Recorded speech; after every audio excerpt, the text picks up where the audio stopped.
Testing 1 2.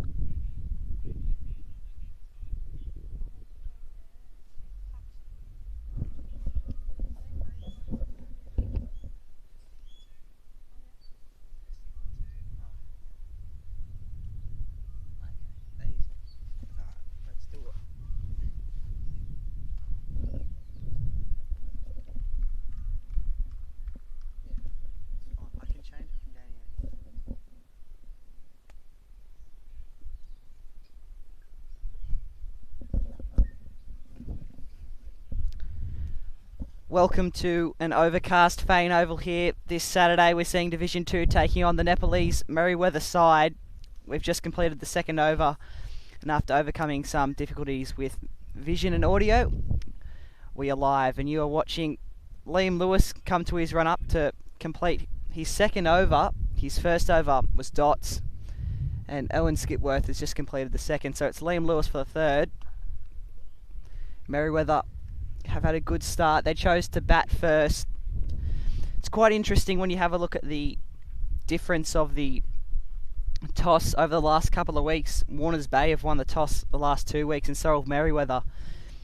So it was going to be interesting to see who took it out today, and it was Merewether. They've chose to bat. Warners Bay have chose to bat the last 2 weeks as well when they've won. But it was Merewether that got their way first, and that has been struck beautifully from Regmi all the way to the clubhouse for 4 runs. And Lewis will concede his first set of runs for the day.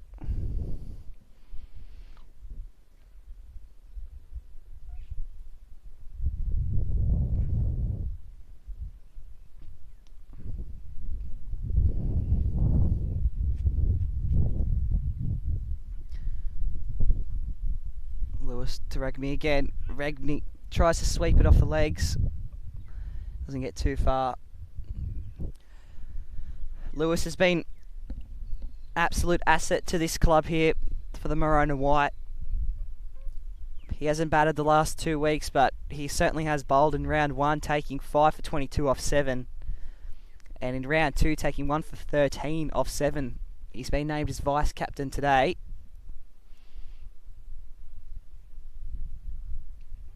Swing and a miss from Regmi. Nepalese Merewether in 2025 are undefeated, as are Warners Bay, so it is a classic matchup at the moment. Who will take their first loss of the season? Will it be the home team or the away team? You'd have to think the home ground advantage plays it into a bit.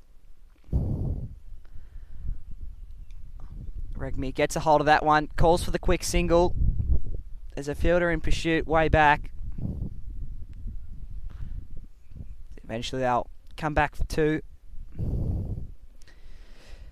Potential for a bit of swing in the air today with the overcast skies. No rain though, so a dry pitch. Bit of a greener pitch as well.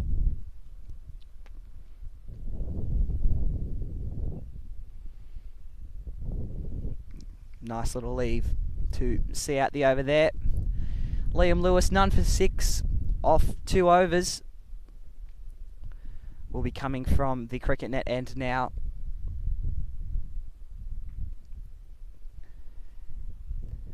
With Owen Skipworth to take the honours with the Gred Kookaburra.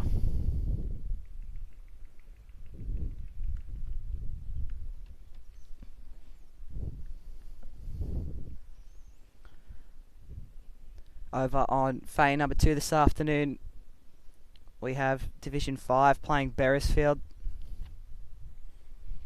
It's a quality sporting facility, Fane Oval, home to the Warners Bay Bulldogs in the AFL season. 2 turf cricket wickets plus plenty of synthetic nets over there to train on for the Warners Bay Cricket Club of Skipworth. And that's a big shot by Chano. He's gone big in the air. There's a man underneath it, and Warners Bay take their first. Shan's gone 4 from 7, and it was a lovely timed ball from Skipworth there, and the Warners Bay Cricket Club was right at it in the outfield, just opened the bat face up a bit too much, And it's resulted in a wicket. And the home side, they'll be pleased with this.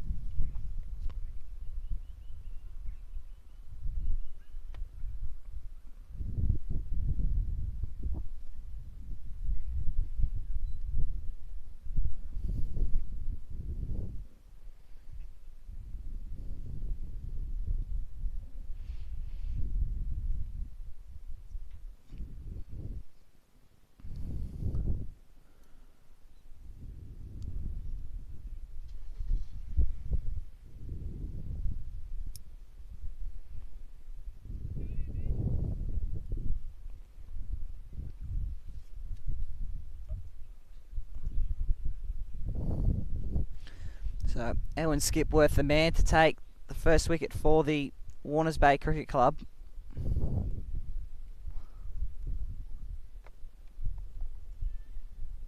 Can he strike again? And that's a big swing and a miss.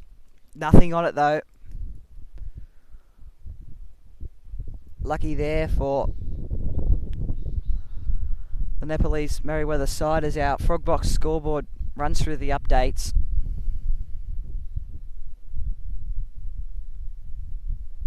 Luke Bradley playing in this side today. 250 games it is for the captain. He signed the Legends bat at the 2024 presentation night for the Warners Bay Cricket Club. 5,104 runs at a 26.04 strike weight with 94 wickets with an economy of 17.62. This is Skipworth though. Big aerial shot there. Lands safely. Lewis is the man in the field to sweep it up. Our scuttle back for the single. And Shand, he's out in the middle at the moment.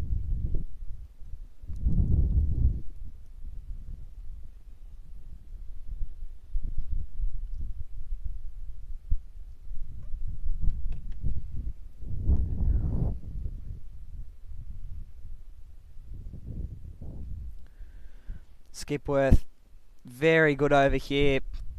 Great for the team, great for his figures. Reckon he keeps that one out. Different this week with Division 2 is a 35 over game, not 40 like Division 1. And offers something that it, alas, does not connect. Skipworth sees out the end of the over, taking the first wicket. What a highlight that was. And it'll be Liam Lewis to come on for his third from the New Road end.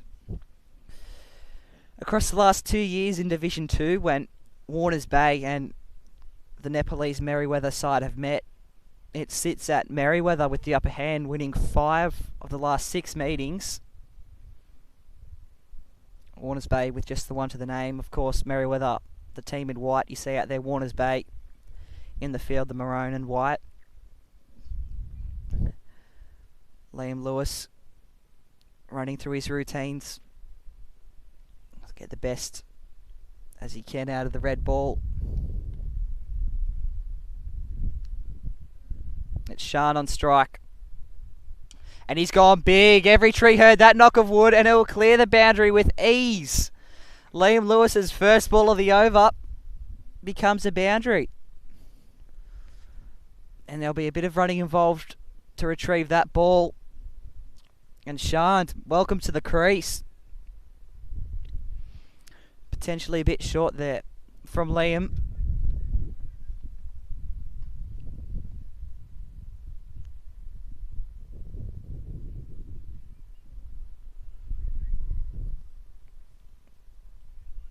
Field resets as Liam will come in again and look to improve on this last ball. It's always a good sign of a bowler trying to improve their best. Shand again. Oh, opens up the bat face. There was a diving effort in the outfield, but that's gone 4 and 4. 8 runs off the first 2 balls. Shand taking no prisoners today. Moves up to 9 off 5. This is a great start from the Merewether side here. Liam Lewis, not so much. He's had a cracking start to the year. Round 1, 5 for 22. Round 2, 1 for 13. Both off 7 overs. He's made some small adjustments to the field. And we just know just how dangerous this man can be. And he'll find the breakthrough ball soon enough. Full toss. And it's punished. That has sailed over the boundary like a catamaran. And we've gone triple boundaries. Another 4 added to the tally. And Sean opening it up. You get the feeling that there's going to be a big total here today.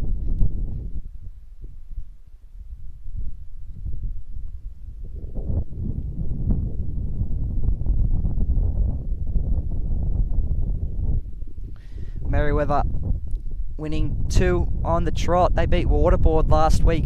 They beat Nelson Bay the week before. Warners Bay similar with Waratah and Katara. Sean again puts all he's got into it. There's a fielder back. Bradley, they'll look to chase it down. And they'll come back for the 2. Which is a much improved effort from Lewis.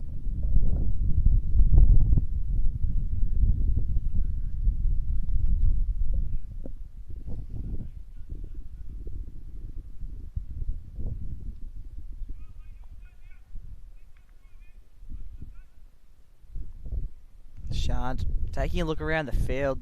He's looking to play the leg side a bit more, I think. And that one's come off the top edge. It's a risky shot. There's a man under it. Hands reaching, fell just short, hits the ground. There's 3 of them there. Commotion on who picks it up. And Lewis perhaps slightly unlucky to take the wicket there because just played the same sort of ball, just a bit shorter. And Shard looking to play big.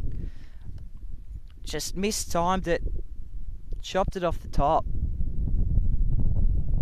And the breeze just took it.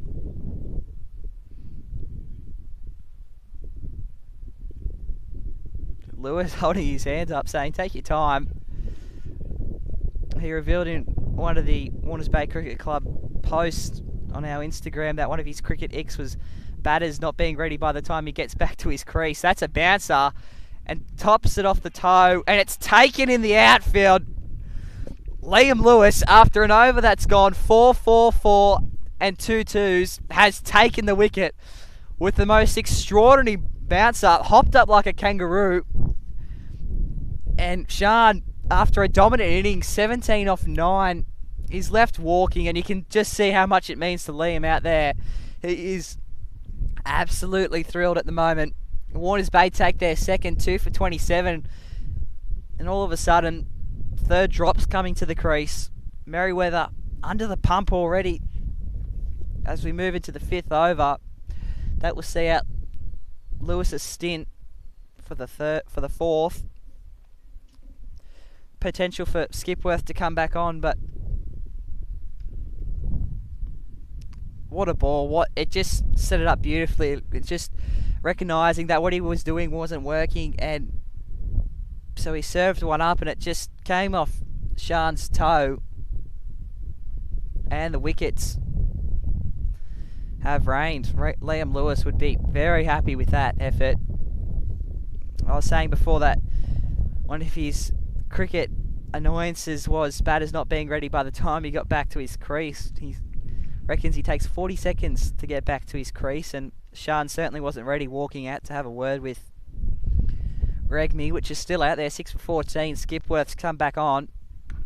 Oh, and that is a lovely blow from Merewether. Great response. It will clear the boundary, and you'll have to go to Seaman Avenue to dig that ball out for the Warners Bay Cricket Club, because that is quite literally gone across the road. Regmi brings up 10 runs. He's out there with his new partner, Pauldell. 2 for 27 off 5. Skipworth and Lewis, the 2 wicket takers.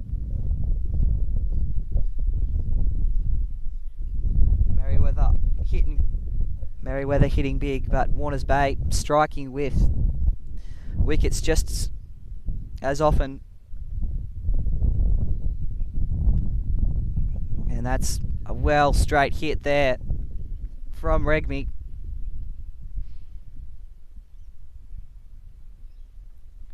And Skipworth Had a great day out against Katara last week. 2 for 41 off 6.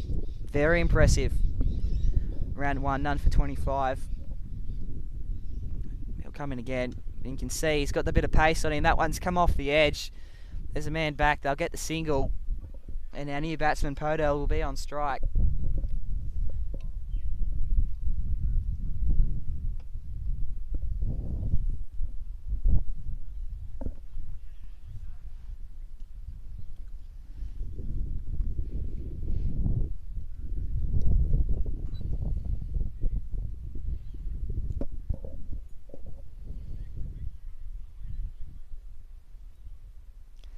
Fair bit of chat out there in the field coming from Vice Captain Liam Lewis. Skipworth, not a very long run up. Oh, and that's pulled beautifully by Merewether. And look who's back, Lewis. The height off the ground beats him though, and it's crossed for 4. Warners Bay strike bowler had every bit of pace with every bit of intention to stop that ball, but it was just Podell pulled it well behind him. And great shot there. Takes some art to make runs with a shot like that. And unfortunately, he was low to the ground, but just not low enough. Just missed his fingers. Skipworth will want to respond here. And again, well left, taken by the keeper.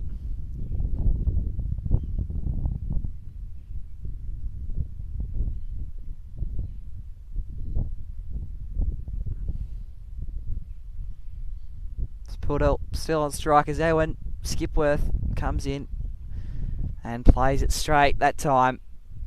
Wasn't looking to make runs off that ball. That was very well bowled. Nice Yorker there from Skipworth.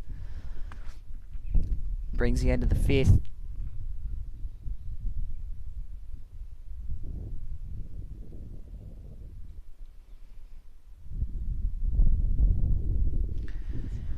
.29 overs still yet to play out. Who hits big?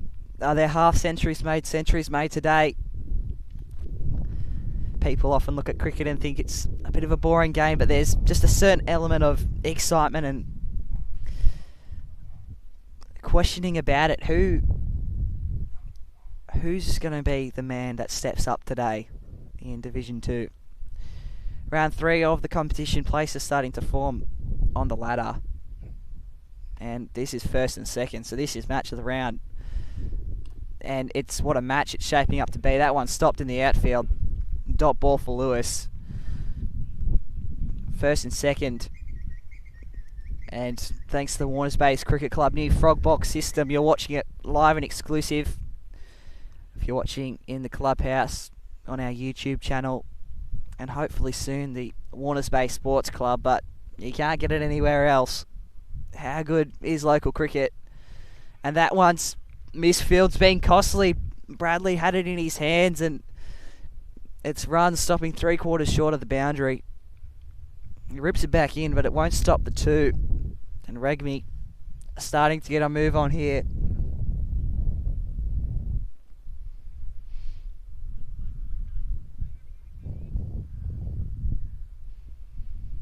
Warners Bay bowled Katara out for 168 last week. Sorry, set a total for 200. Bowled them out for 168. Can they bowl Merewether out sooner or after that total? Will be interesting to see. Very overcast day here at Fayon Oval. Can sort of see some storm clouds rolling in over the mountains there. No forecast of rain this afternoon. But with the clouds and the wind, Lewis would be getting most likely a bit of swing off that ball. And, oh, Merewether top edges it. Regmi lets it clear, slips. And that was so unlucky for Warners Bay. Yeah, you could hear it get the top edge. And there was just no chance in slips there.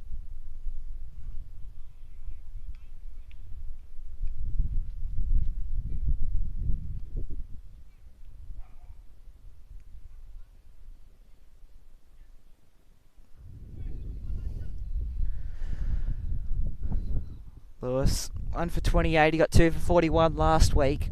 He's had 6 off the over. Just the one more ball remains. It's a well-placed ball. Not wide, not short. Not down leg side, just well-placed. And well-placed balls result in wickets or dots.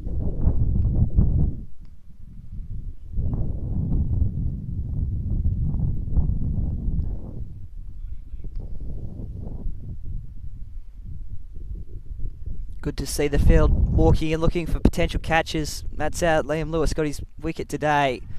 That one is flicked off the legs, but confusion reigning supreme in the middle. They wanted to go, did Pudel. Regby said no, despite the fact that there might have been a run there, but it would have been Regby running to the danger end. And boy, oh boy, as I have a look at that replay, he said no 2 times, then went to go, and Pudel was just left absolutely struggling to get back in time. He had to do the dive, and it paid off at the end. At the end of the day, it's resulted in a dot, but Regmi wanted to hold his ground. He's only been out there for 23 balls, and Pudel is living on the edge at the moment. He's only been out there for 3, and he wanted to run 1. That's Skipworth, the cricket net end now,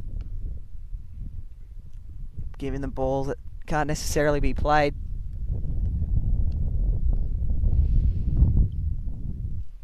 Regmi on strike. Division 5 on Fane 2 playing Beresfield Memorial today. And Nepalese Merewether here on Fane number 1, so hosting 2 sides. Warners Bay Cricket Club fielding sides all the way through to Division 9, but Division 6. Which is great to see the growth in numbers in the club, seeing juniors play in senior sides. Division 1 away today at the Cardiff Bullaroo ground. They're undefeated as well. So's Division 2. And their players have pulled nicely to benefit each other, and often changing it up each week. Bit of laughter, bit of smiles out in the field. It's what we love to see about local cricket. And that one rockets into the thigh pad. Too high for an appeal of LBW.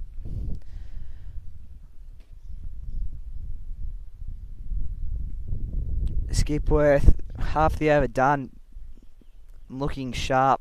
Looking poised to take potentially another wicket. Regmi, the opener, still out there. It's been second and third that have found their way back to the pavilion. And that one, it's well left.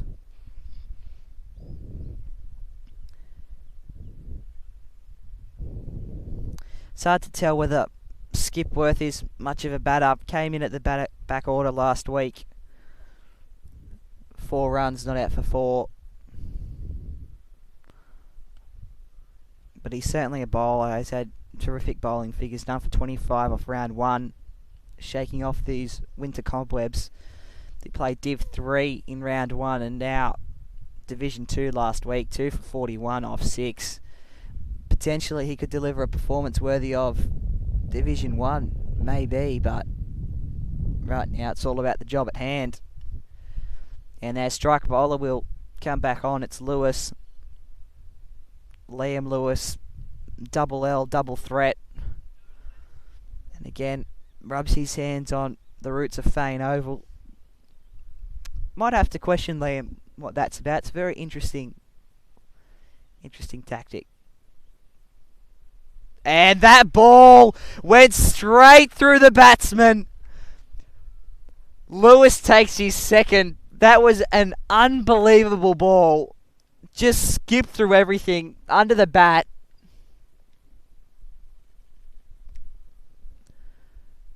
Regmi is gone after a solid innings, no doubt. And you could just see there the off stump was just displaced in a blaze of red cricket balls and bails. He is the master at what he does, Liam Lewis, and that has proved every bit why. Opens up the first ball of the over with a wicket. Early disarray for the Nepalese Merewether side. Regmi has to go for 17.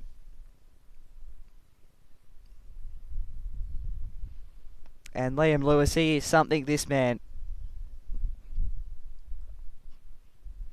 He's had one caught in the outfield.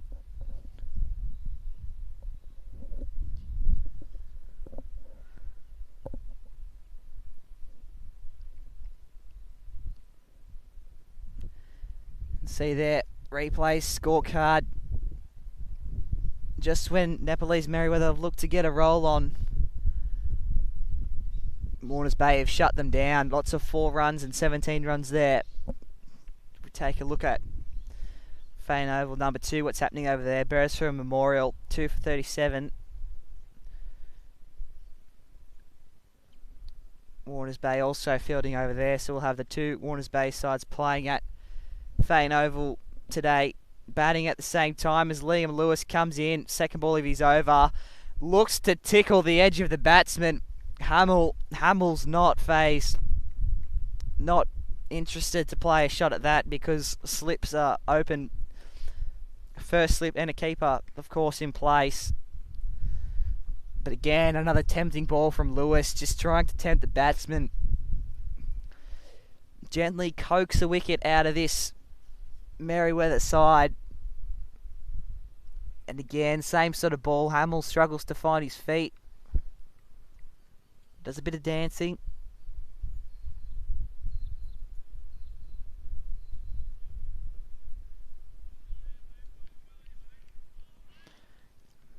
Massive encouragement from the outfield there. Impressed with how the vice captain's leaving the charge. A small laugh, a smile.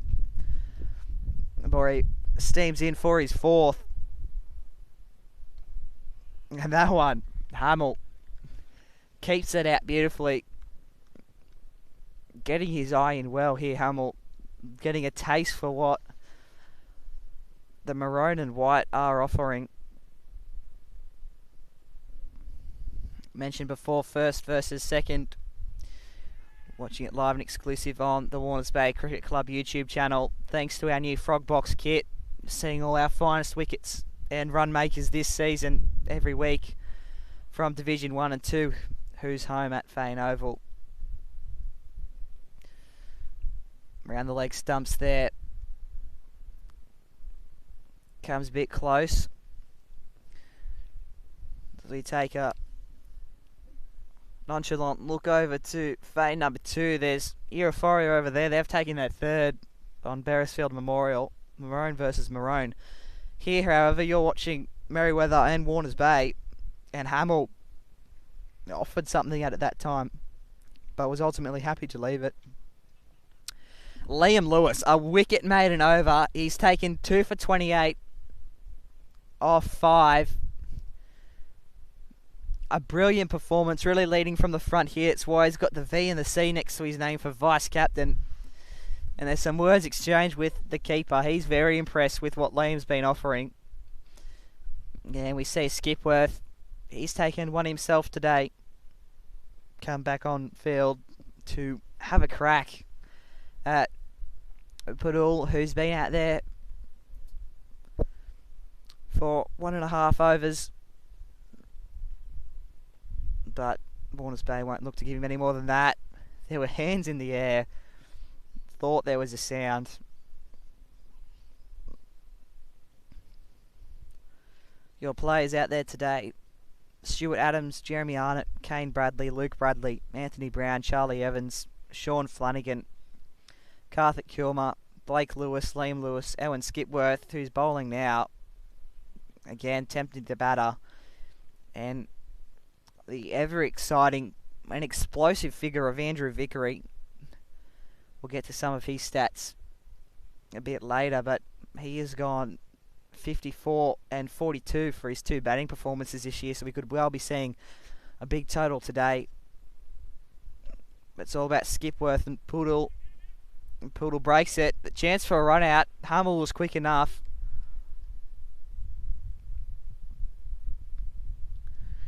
Merewether is a team I've noticed that are one of the few teams in the competition to have an animal as their mascot. A lot of the clubs are just known for their location, name and colour. And that's a lovely strike from Hummel. It's not going to get anywhere. But Merewether have a gold line as their logo, as do Port Stephens, who have the Pythons, and the Wests, which have the lorikeet as their logo. So they're the only three teams in Division 1 at least that have the animal as their logo. Interesting thought process around club logos sometimes. And when Skipworth has been reliable as ever, 1 for 15, and certainly bottom edges it out to Hummel, and the field is as solid as a rock out here, stopping nothing going through. Liam Lewis is going to come back on. Can he strike as early? It'll be Hummel to take the first blow. He kept him out for the last couple of balls, last over, but now the show is on.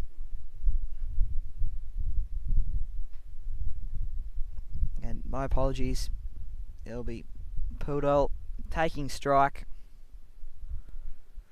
We'll just see again, trademark of Liam Lewis's bowling's rubs the grass, hands and knees. Will he do it this time?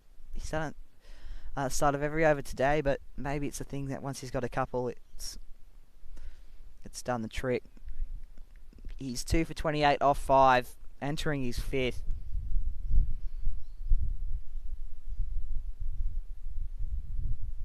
Oh, risky leave.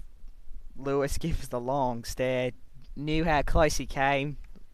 Within centimetres potentially.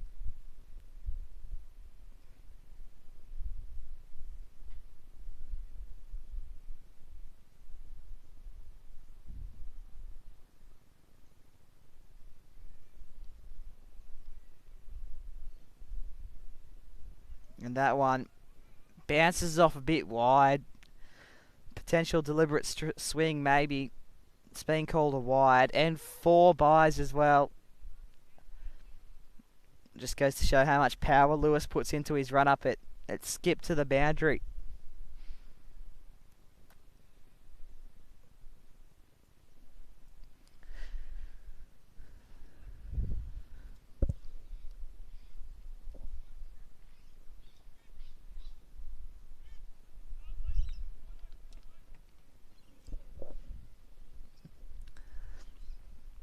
On the counter attack, Warners Bay.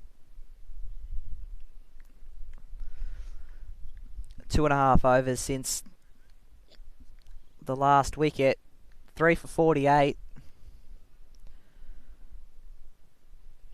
1 caught, 2 bowled. And nearly 1 run out at one stage. Confusion all around. Another leave.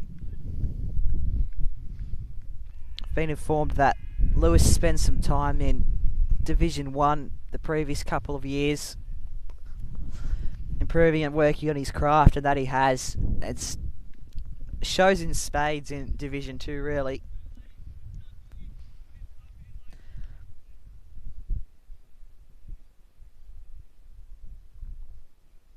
Again, offers a shot. Does Poodle, and it's a great shot indeed. It's cleared the boundary for 4 runs. Liam has his hands on his head. He can't believe it. It was maybe a potential catch, was it? There's a gully there, and there was a man deep as well. Neither of them could stop it. It was just a very crafty shot.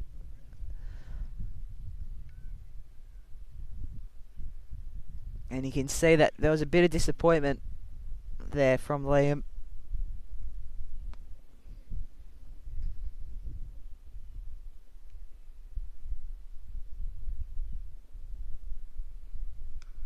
And that one is played straight.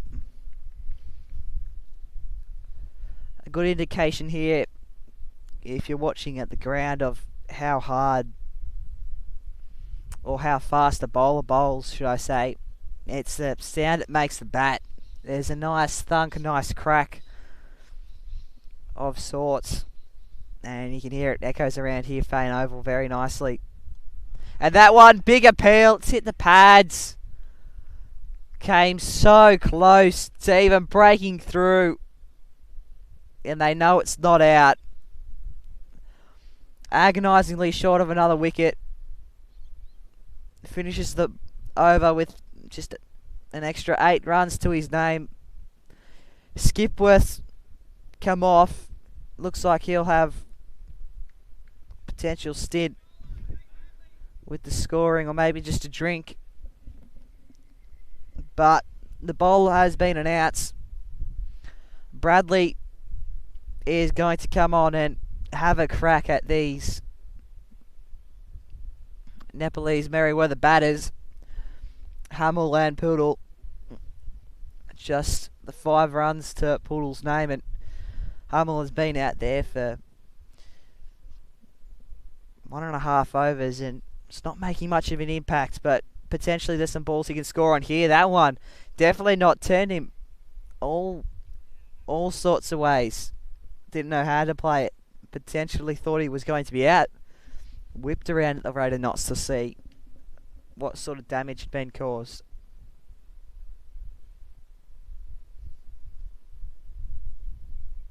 That one swipes at it.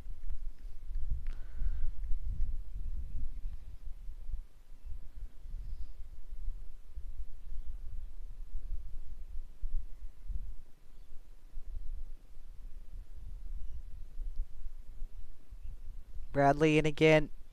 Oh, kicks up. Had more bite than a Tassie Devil, that ball. You can see Hamill pull himself short. Classical bounce up.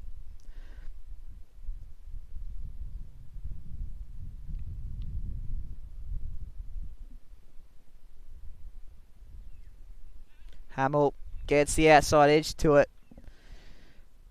Man's back. Gets it in. Bradley concedes first of the over.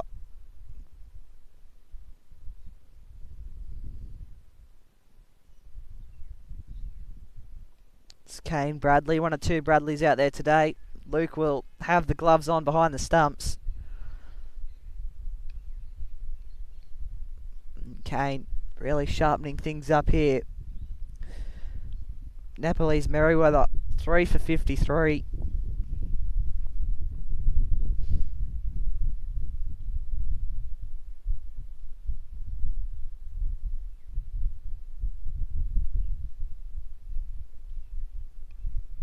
And again, uses the outside edge to take the quick single.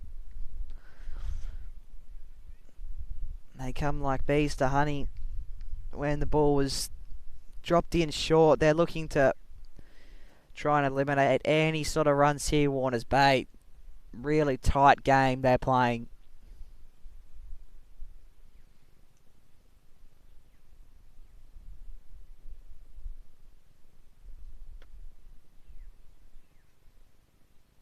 Lewis is going to come on for his next over, hopefully to claim another wicket. Kane Bradley, just the 2 runs conceded off that.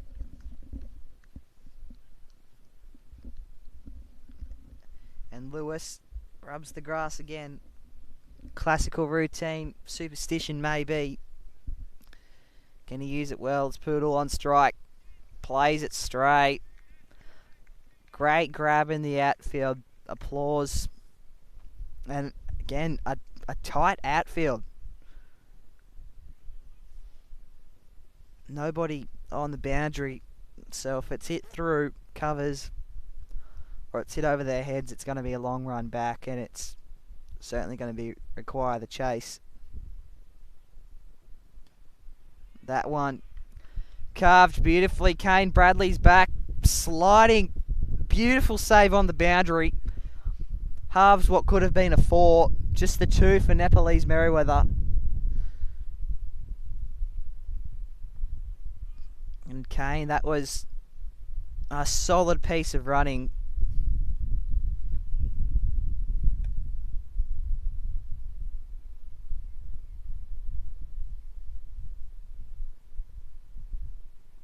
Oh. And artistry at work. Liam Lewis strikes like an artist strikes a painting, just delicately, just takes the bails off. Not complete destruction, but destruction no less. Poodle is gone. And they're in early disarray here, the Merewether side.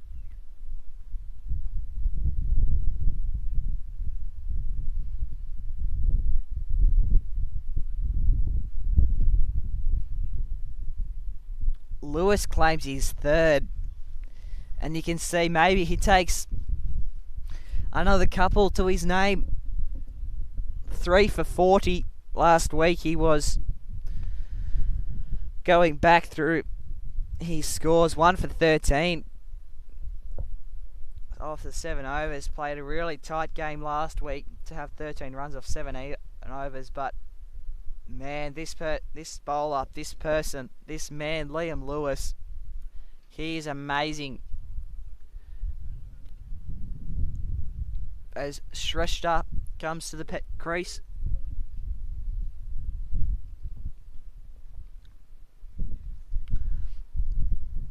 And that ball was just well timed. Just like an artist strokes the paint on a painting, Liam Lewis just stroked the kookaburra just across the top of off stump. Took the bows with it. And Shrestha knows that one's got to be a straight bat. Hamill been out there for 12 balls, made just the 1 run. They're crawling along here as we try and round out the 12th. Liam Lewis in his 6th over. He's had half the game with the red ball. That one curled outwards. Tricky balls to play.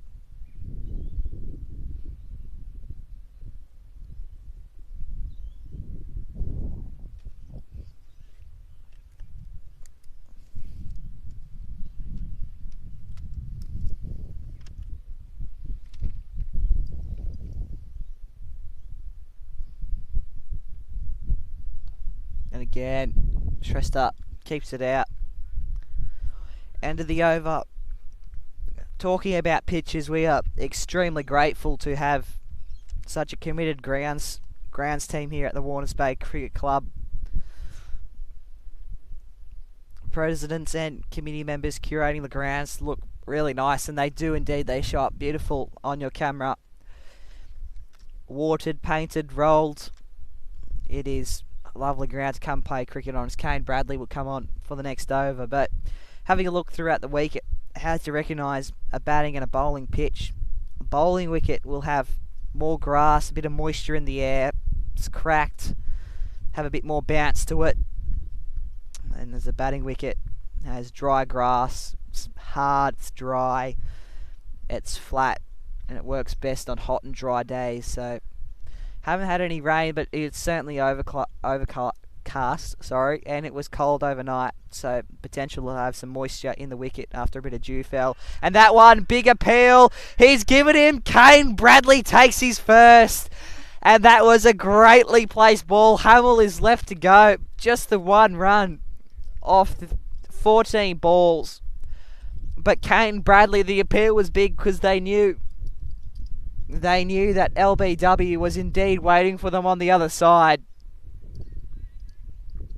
A greatly paced and placed ball. And Nepalese Merewether are struggling to gain momentum here today. And Warners Bay are just loving every minute of it at the moment. Skipworth, Lewis, and now Kane Bradley add their name to the wicket takers list.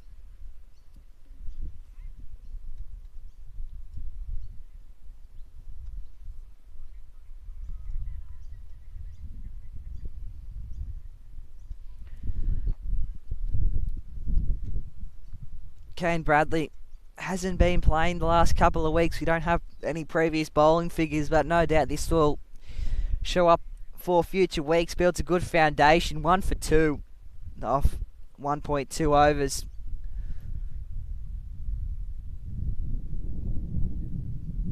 Hamill is gone. He's still got a good fair chunk of the over here. Bradley to rebound with another wicket or two himself. So we have a look at the scorecard. Shand 4 for 7. Regmi 17 off 24. Bradley again. Good flick around the wrist there from the new batsman. There's a man back to stop it. They'll scuttle for the single. Again, rub in Shan. The brothers here today. Another 17 runs for him. Poodle 12 of 23. And Hummel 1 for 13. Shistra's not out.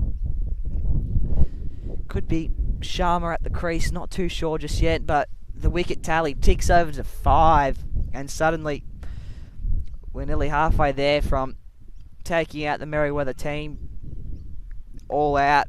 And they'll look to do it cheaply, Warners Bay. Ruthless efficiency the last couple of weeks as we look back to round 1. They played Waratah all out for 111 off 22.4 overs. Of course, Liam Lewis had 5 that day. He was the main culprit of wickets. And then they defeated Waratah that day.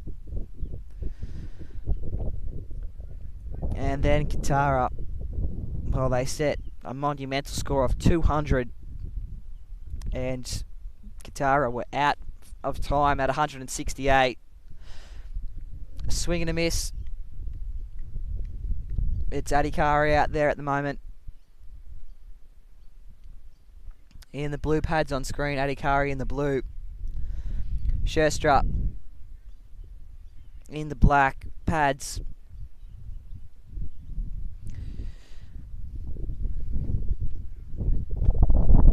And Liam Lewis has elected to take himself off bowling. We've seen a change. Spinner stepping out there. Run out.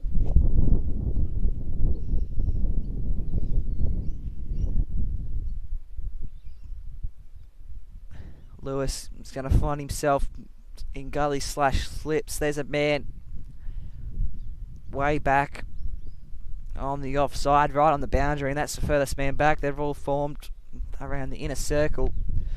It's Sean Flanagan to have a go at a bit of fast spin, and that one was tried to be ruthlessly dealt with by Adhikari. Didn't get too far. Good stop in slips. Taking a look at Sean Flanagan last week, 2 for 37.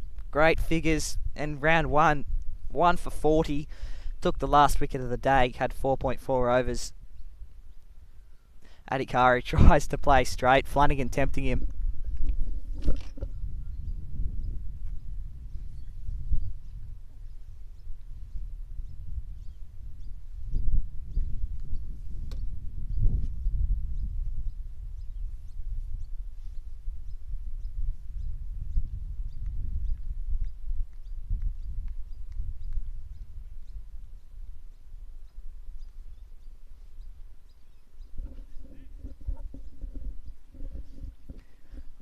Word of confidence from Flanagan saying this is it after 3 dot balls.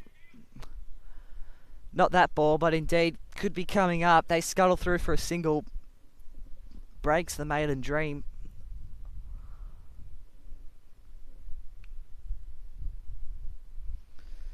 Nepalese Merewether side undefeated so far in 2025, but last year wasn't the best year. Had 8 losses and 6 wins to see them 6th. Flanagan down the leg side, and they didn't play finals in 2024. However, the team you're looking at now is a mixture of the Warners Bay White and the Warners Bay Maroon team from 2024, and Warners Bay Maroon were your premiers So they are the premiers this year. They finished first with 11 wins and 2 losses. Very good to see. A premiership win, of course, and of course for the club, captained by Steve Grimshaw last year. Grimmy is off playing first grade today.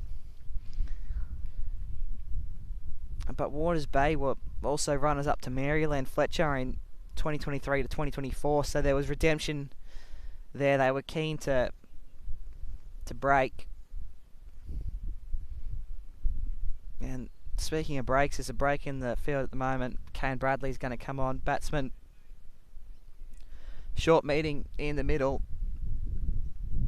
Shrestha has taken the helmet off.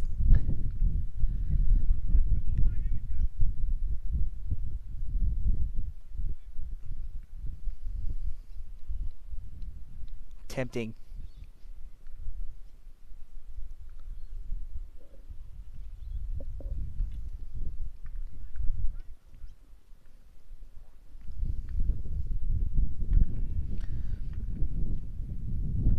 Chester on strike to Bradley. 5:59. Oh, diving effort in the outfield. The chase is on. Can somebody get there? Indeed, it looks like they can. Taps it back, bit of teamwork. Mops up the leftovers, brings it into the keeper. They got back for 3.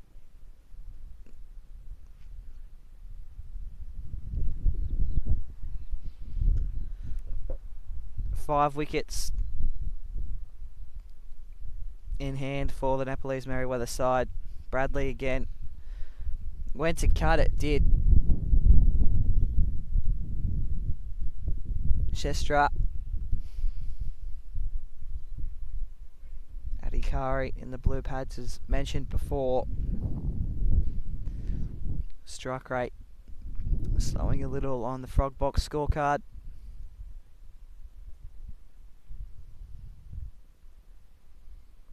Luke Bradley, the keeper out there. It's in game 250 today.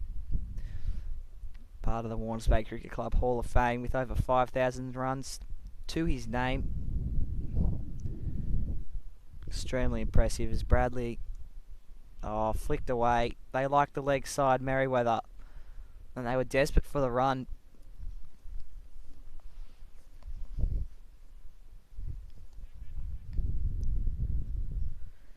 Coming towards the end of the 15th now. Drinks taken at 20th.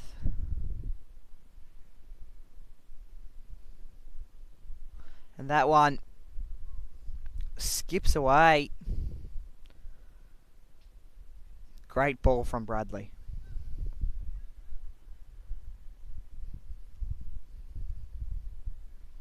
Flanagan come back on. He's been playing in Division 2 for all 3 games this year. He's had 1 shot at batting, 2 shots at bowling. And his total wickets this year are 3 for 77 runs if you're looking at it off the last 2 rounds, plus the 1 run he's got. His figures this year are 3 for 78. As square leg umpire swaps out. Umpires Association in need of some more umpires. If anyone's keen to watch a bit of local cricket, have some fun. Otherwise, it's just batsmen and players to fill in from the batting team.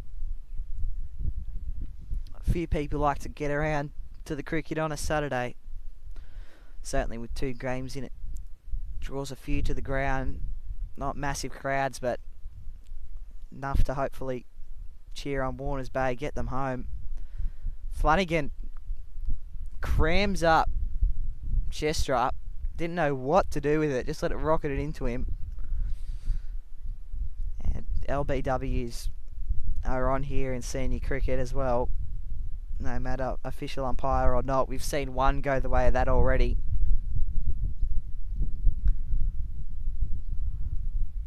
called a wide ball. Flanagan questioning the umpire. Hands in the air, not very happy with it. Potentially asking the question if there was any bias involved. You'd hope not. And that one, splayed in the air, falls short of the fielder.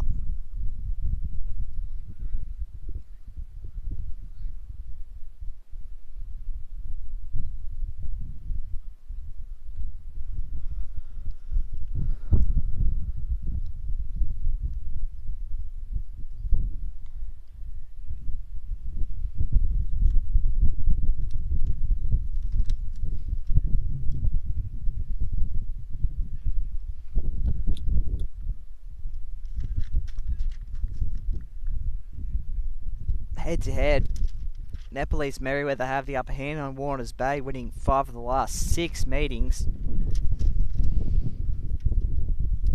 Reflect on what has been a pretty hot week as Flanagan finishes out the over. If we just have a look at temperatures, 34 degrees it was on Monday, 22 on Tuesday. Wednesday struck road up to 38 here at the Warners Bay Cricket Club.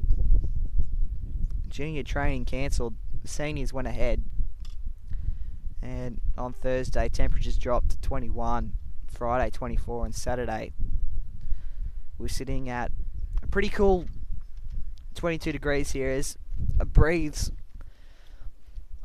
sort of blows around the ground in all sorts of directions. It's Bradley back on. Oh, struck beautifully, Adhikara through the outfield. That is a nice blow.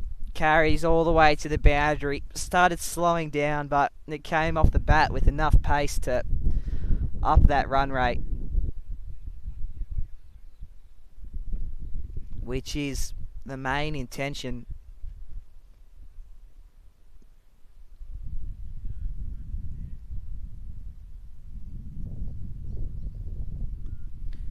Jams him up. This is Bradley. Good callback ball.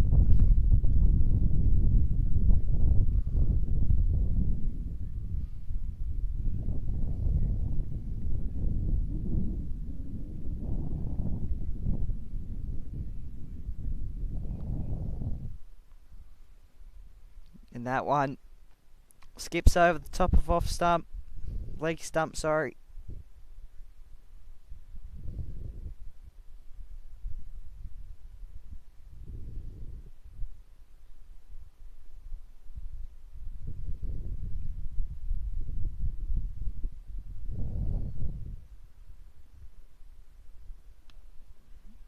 Offers a shot again, another dot.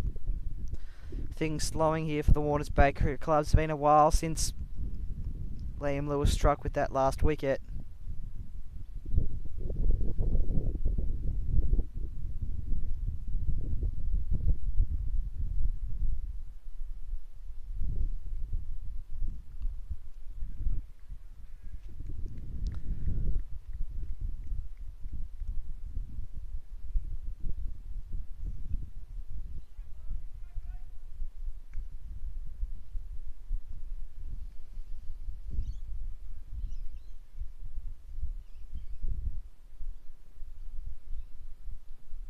Bradley decides to rectify his run up.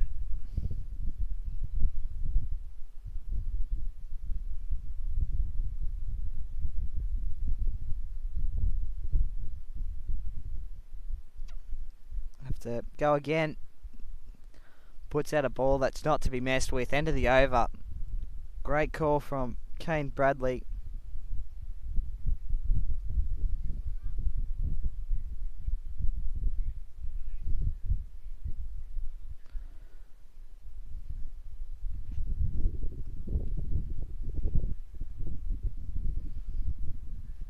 Of course, the ODI down in Sydney this afternoon, India and Australia.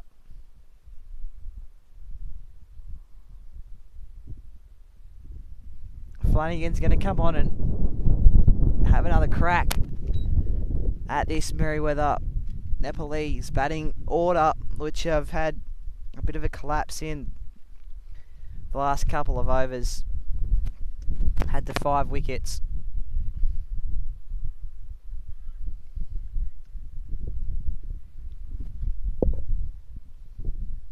Keeps that one to a dot for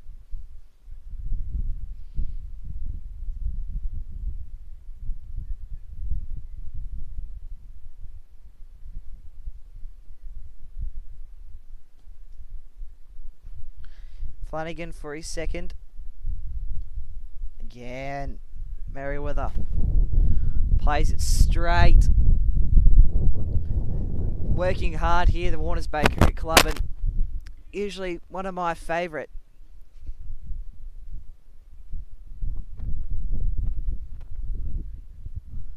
quotes to say on a cricket field is that they'll be renting a spot in the ice bath today, but I don't think anyone will be. It's 23 degrees, breezy and overcast.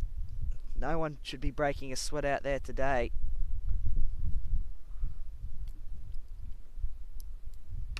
Flanagan, down on one knee. Goes Shrestha. He's been out there for now 20 balls and has failed to make a single run. Addy Carr has been out there for 15. He's made 10, single-handedly carrying the partnership to 10 by himself. Beresfield Memorial are taking on Div 5 Warners Bay on Fane number 2 right now as well. We'll bring you updates from that at the afternoon, but our brand new Frog Box is bringing you quite literally the match of the round. It's first versus second, the Warners Bay Cricket Club and the Nepalese Merewether side. Maroon and white and the navy and gold of the Merewether District Cricket Club Lions is the club the Nepalese side are representing today. Merewether Cricket Club won their 3rd consecutive toss today and elected to bat as they have done every other time.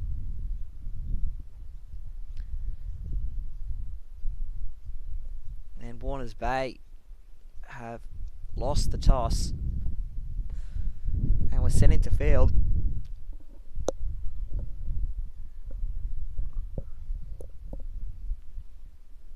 Five for 68 at the end of the 19th. Kane Bradley's going to come on for one last over, and then we're going to go to drinks at the end of the 20th. Bradley is playing really, really good today. 1 for 10 off 4. Incredible figures.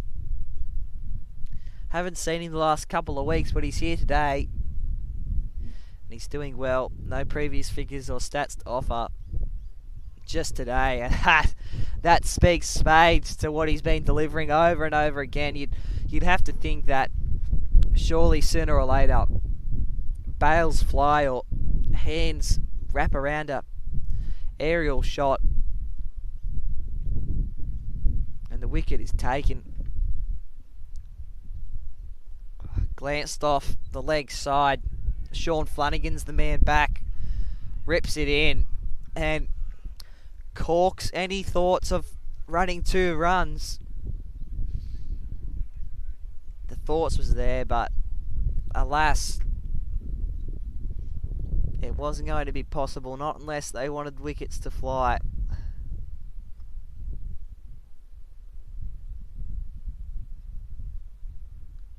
Nicked and taken! Kane Bradley strikes like lightning, and the outside edge has prevailed after tempting the batsman. He has finally got his wicket, and that wicket is of Shrestha, who has been out there for 23 balls and he hasn't made a single run. And on the replay there, just seeing Liam Lewis mine him a review because Shrestha is not walking. He's had a word to his teammate / umpire, who has been the umpire that gave him out, and that was beautifully done by Kane Bradley, just peppering the same spot over and over again. Terrific bowling, terrific execution. No need to appeal. Could hear it from all around. Shrestha doesn't think so. And Warners Bay, they're going to take drinks early today Nepalese Merewether 6 for 69 off 19.4 overs.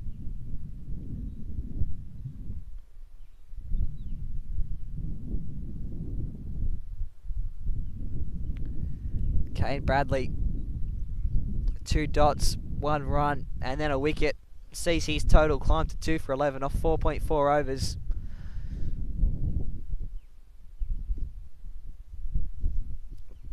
He'll be an unnamed player to the crease when we return from drinks, as the hard-working side of the Warners Bay Cricket Club go to grab a drink. The batsmen refuel. Adhikari 11 from 18. Some massive highlights still to come. Main bowlers today have been Liam Lewis, Kane Bradley and Ewan Skipworth. They've all taken the wickets. Sean Flanagan has had indeed as well a solid day, although no wickets for him. We'll be back with more action from the first versus second clash of the Warners Bay Cricket Club versus Nepalese Merewether. Match of the round indeed, and you're watching it all live and exclusive on Frogbox.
Kane Bradley has been the centre of attention here at Fane Oval this afternoon, taking 2 for 11 off 4.4 overs. And the best part is we've still got 2 balls to watch it all unfold. It's just been absolutely dominance from the Warners Bay Cricket Club here, taking 6 for 69 before the drinks break. Took drinks 2 balls early. Kane Bradley, the man in the middle, has a crack at the Nepalese Merewether player.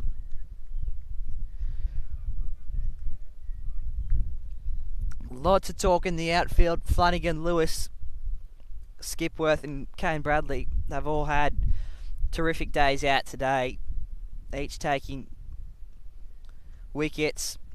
Flanagan's come on a couple of times, yet to prevail through. He's going to come on now and potentially have another crack. It's a big day here at Fane Oval as well, with our club legend Luke Bradley in his 250th game. The excitement factor of strike bowler Liam Lewis, 5 for 22 and 1 for 13 in the previous weeks. Andrew Vickery named in the side to have a bat and a bowl. His figures have been great this year. He got 4 for 24 last week in the bowling and 42 with the bat. Week before he got 54 in round 1. So heaps of excitement still to come, but right now it'll be even more exciting. Big appeal from Flanagan. He wanted his first wicket. Again, hands in the air. He just wants his wicket. Is all he wants.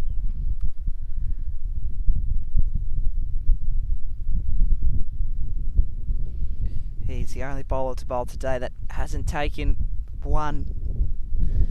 That one is a bit wide.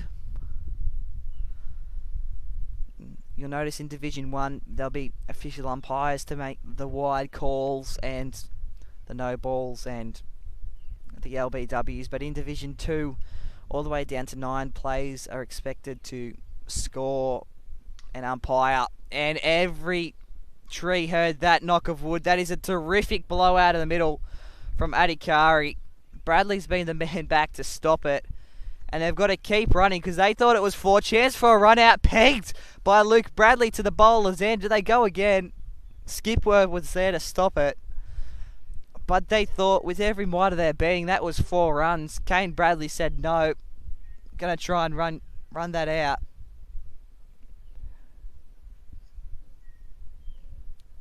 They jump up to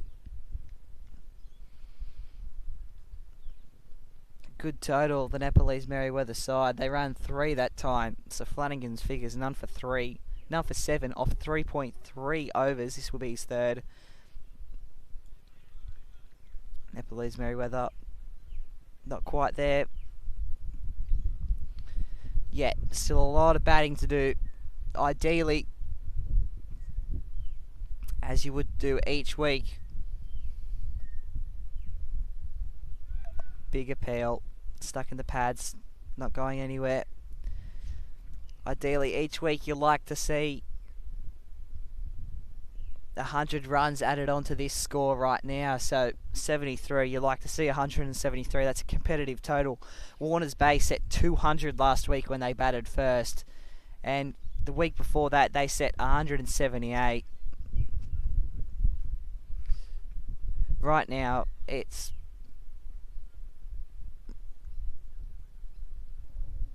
at 73 with 15 overs to go. You would question whether 100 runs can be made in 15 overs with 4 wickets in hand. Your bottom order, can they come in and hit big? That was certainly big hit. And disappointment for Flanagan. Sean Flanagan had a chance for a caught and bowl. So disappointed. Just put it down. Had a chance to break through for the Merewether player here, who has wished not to be named publicly, which is okay. He's out there with Adhikari, 14 off 20 for Adhikari. Been out there for 3.5 overs, nearly.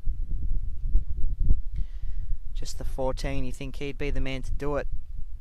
Came in at about 5th. All top order gone.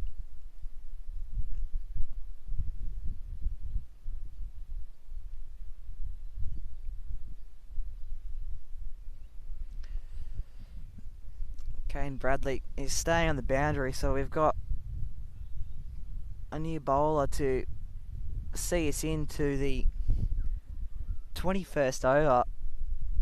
It's going to be Andrew Vickery. And that ball, his first ball, is a straight hit down the ground. Skipworth is in pursuit. It's not going to make the boundary, which is always pleasing, but it has. It has.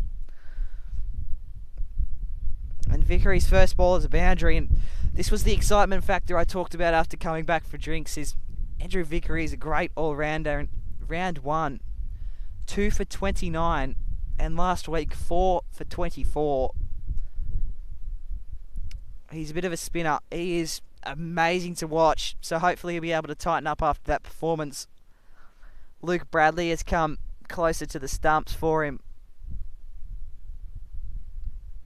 understanding that the spinner's pace won't make it that far back. Chopped into the grass.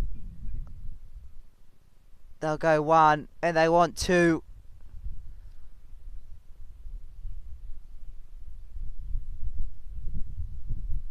There's one thing I've noticed about Andrew Vickery after calling his round 1 game and now his round 3 game. He's a man of many smiles. Always smiling when he's getting the ball back. You can't see it necessarily on the frog box vision. Wheels around.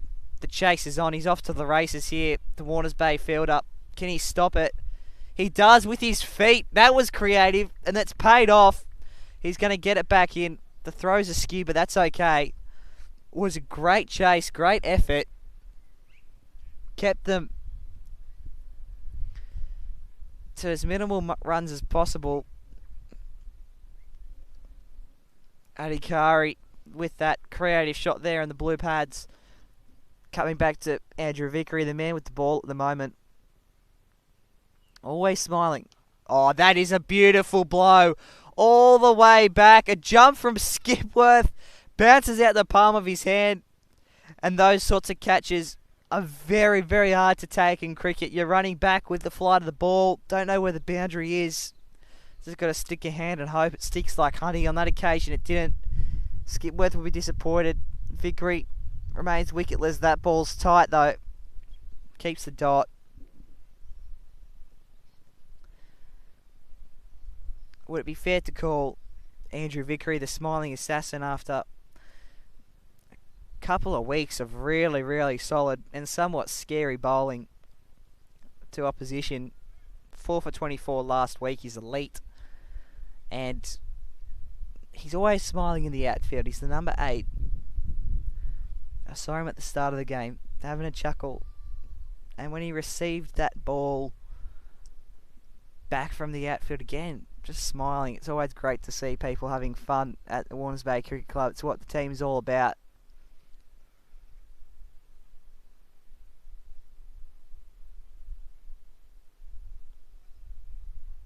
Sean Flanagan adjusting his field.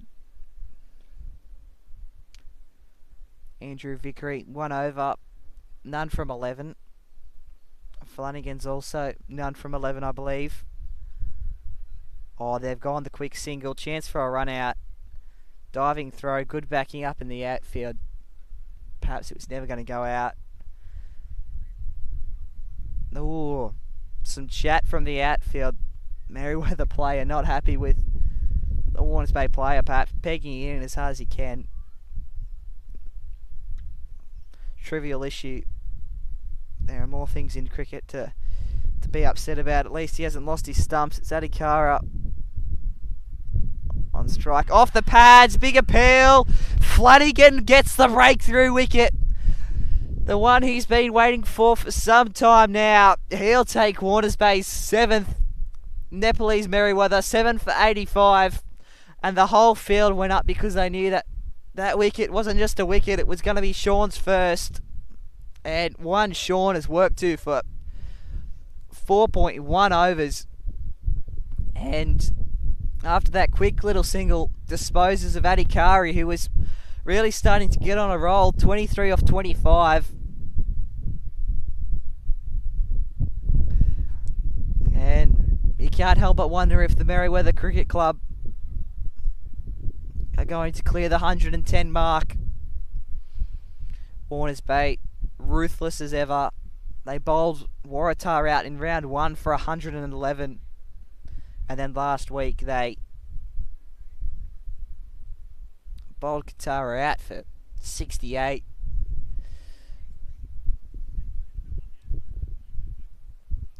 There's it there.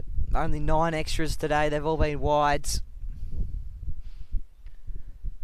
scorecard on our Frogbox replay looks really good, if I do say so myself.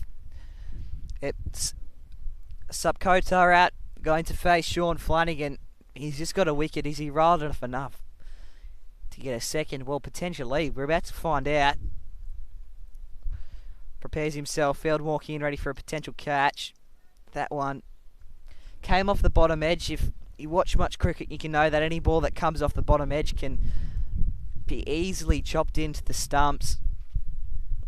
But that one found the grass, found the ground, out of danger was Subkota. And again, he plays it straight as an office works ruler. He's not messing around, Subkota. He's getting his eye in because he knows that every time Nepalese Merewether have let their guard down, they've found wickets. Drives it. Skipworth is back to stop it. There's no panic in the outfield. Feeling confident. Quietly confident, shall we say.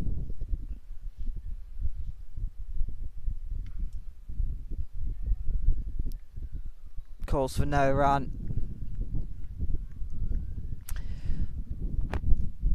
Merewether have had, of course, a fair share of wickets today,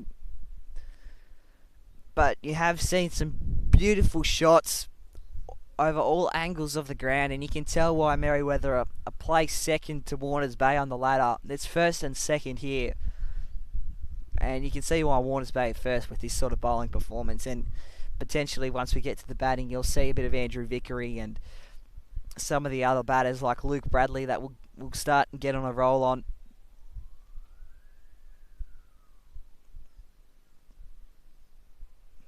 Really starting to flex why they're first and second, and how lucky are we in the Newcastle District Cricket Association for the Warners Bay Cricket Club to have been able to make enough money to buy this wonderful Frogbox set that automatically brings up the scorecard, the wickets, the players, the logos. It's allowed me to commentate all the action. It's been an absolute asset and addition to the club, and hopefully wherever you're watching we can bring in some more players for seniors, or maybe if you're watching this back later just for the highlights. It's a great piece of material for everything. Vickery bowls it short, Skipworth fell short, pegs it in, there for the run out. Single, Vickery.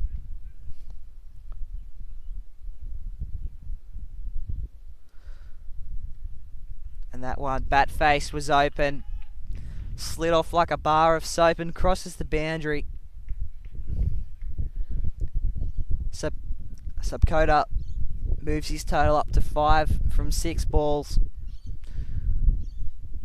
Timed it very well.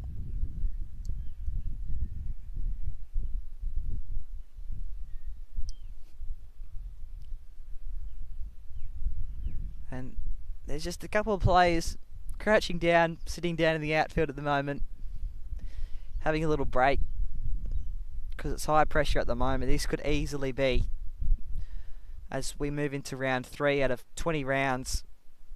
Oh, through him. Bradley was quick as anything. Not stumped though, but as I said, we're moving into round 3 out of 20. This could easily be a grand final matchup in a month or so. Very early to call, but still each team showing signs of brilliance. Nepalese Merewether, of course, they need to show some improvement on their batting. 7 for 92 as we come into the 24th over. Flanagan's going to come back on for another crack. All the bowlers that have been on today have achieved the stat that they've all taken at least 1 wicket.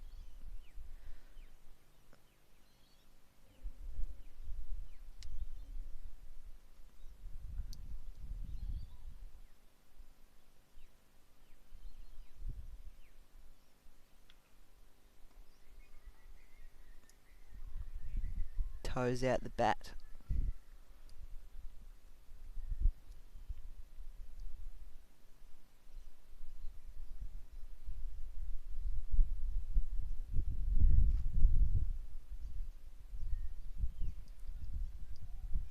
Flicks around the legs.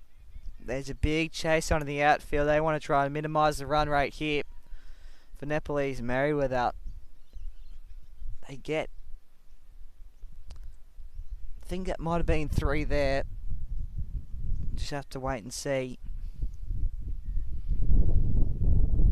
Glad I'm not counting the runs today. Just calling the action. It's been absolutely great. Oh, and that is a lovely straight hit, straight down the ground. Made a wonderful sound, straight over Sean Flanagan's head. And one of the most classic cricket shots we've caught on camera there. Picked up beautifully and just struck down the ground like a nail through wood.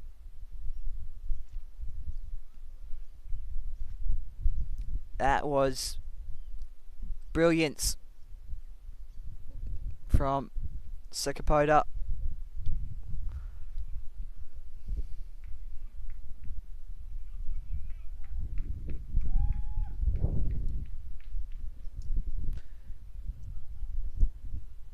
And that brings up 100 total runs for the Merewether Cricket Club. 7 for around 100.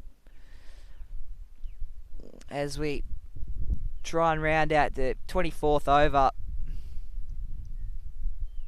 Another quick single. They're just trying to up the run rate here, which is interesting considering that's where mistakes made. That's where teams look to pounce. Go on mistakes when they're rushing to receive runs, rushing to make runs. Again, over the heads of the fielders. Sakapoda, he's showed that he is really getting a roll on here. Biggest total a day has been 25 of 23 for the Merewether side, but Sakapoda, not that no one wants to curse anything, but he's on 15 from 13, so making a solid runs and making them within a short amount of time as well, which is exactly what the Lions need.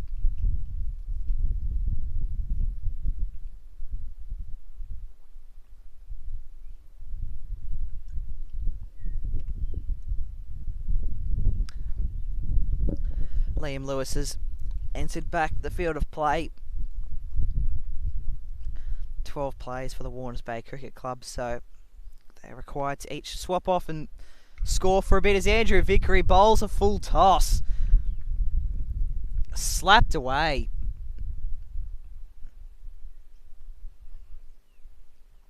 Didn't quite make the boundary. The knee was dropped. Brought back to Vickery. Still yet to reach his best, Andrew. None for 19 off 2. It's our private player on strike.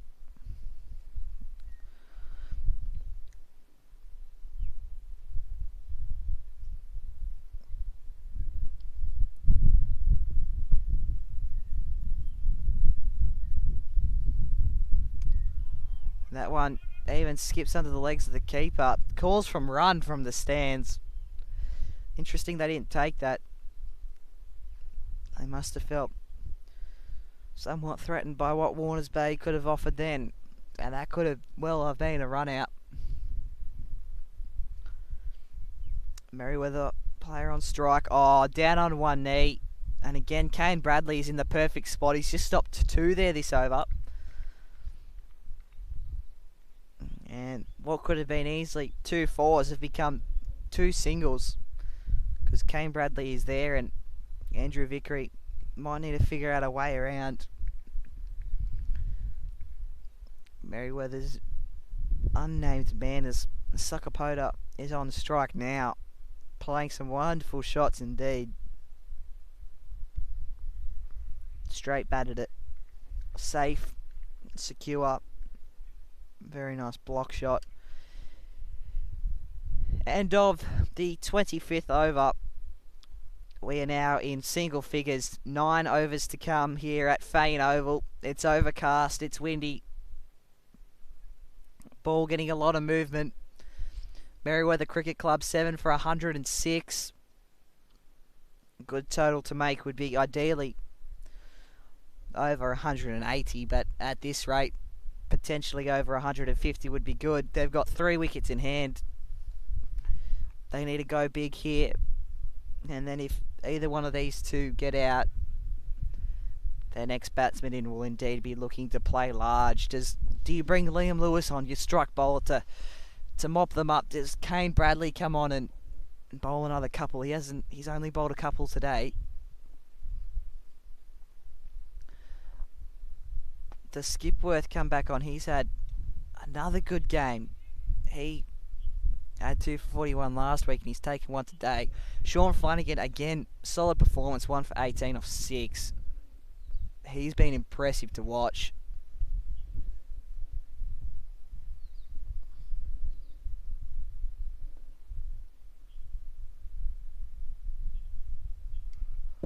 And again,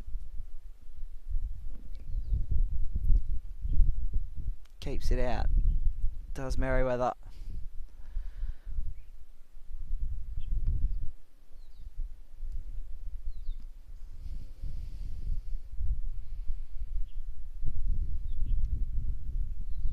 Oh yes, and that is a fiery shot. It is rocketed to the boundary.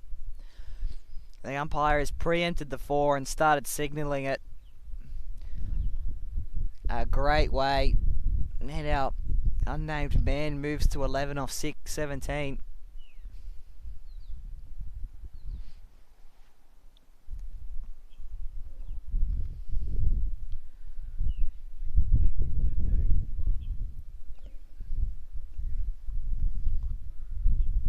Encouragement, they want to end it soon.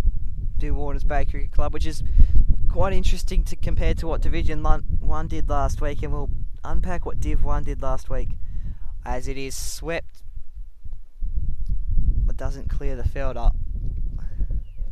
Some lovely shots on offer from Nepalese Merewether. You can just see how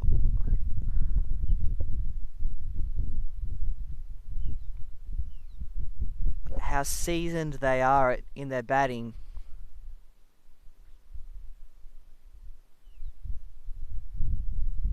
And again, another well struck ball. There's a man back. Gonna have to offer a Superman dive to stop that one. He's also going to have to go into Fane Oval number 3, often used for our junior fixtures, to retrieve it. That is a long way back. Struck very well. Our unnamed man is making a total 15 from 18. He's coming up close to Subakota, who's been out there for 16 balls, made 16 runs. Can be deduced to 1 run every ball. Hasn't quite played out that way for Sakapota, but fun little fact. Flanagan's total's hiking. It's cleared the 25 run mark, 1 for 26. Oh, and again, down on one knee. Just wanted to tonk it out of the park. Unpacking what Division 1 did last week on Frogbox. Each week, Div 1 and Div 2 have share of the Frogbox. Whoever's on Fane, number 1. And spoke to Steve Grimshaw after the game, and Grimshaw said that there was a period of time where basically they'd gotten to 9 wickets and they were looking to collect the last one. And there was still lots and lots of runs to get. And I think from between the 20th over and I think it was around the 35th over, they didn't take a wicket.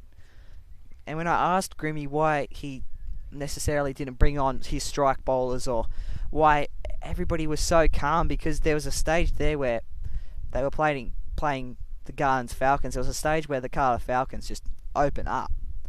And I said to Grimshaw, I said, why was there a reason you didn't play any of your strike bowlers until quite late in the piece? And he said, yes, we did. We wanted to essentially, as he described it, choke them out. We wanted to make them play risky shots. He weren't necessarily trying to just, give everybody a go. We were trying to, put on some interesting bowlers, see if they'd cave under the pressure, if they'd fumble under the pressure. He said it was that sort of thing that they were looking to do. And they got the win and it got them over the line. It was an interesting tactic, though. Sometimes I think a quick game's a good game, but every team plays cricket differently. So it's interesting to see with players from this team here that have had experience in Division 1, whether they... Oh, off the top edge, it's gone straight up. There's a man under it, a sitter, and it's taken. Waters Bay take their 8th, just as I was starting to wonder whether they bring on the strike bowlers to mop it up at the end. Andrew Vickery takes his first. Every bowler has a wicket now. Lots of 5-5s. Everyone's impressed. Hands of steel. Our private player goes 15 from 22. A great wicket, and that's been 2 balls today that have been wickets that have also been caught.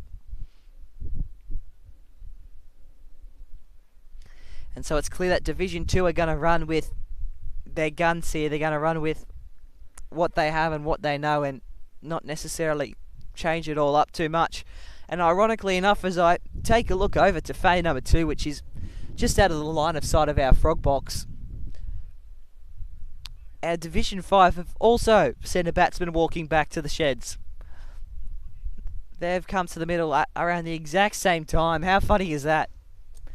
Div 2, Div 5 just took 2 wickets at the exact same time. Maybe it's happened somewhere else in one of our many teams, but it's Vickery.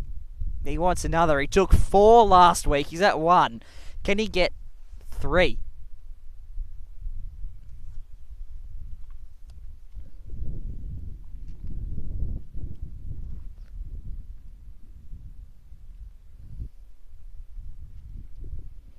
Scoreboard graphics still waiting to update with our new batsman's name. But our new batsman has played conservatively, blocking both of them out.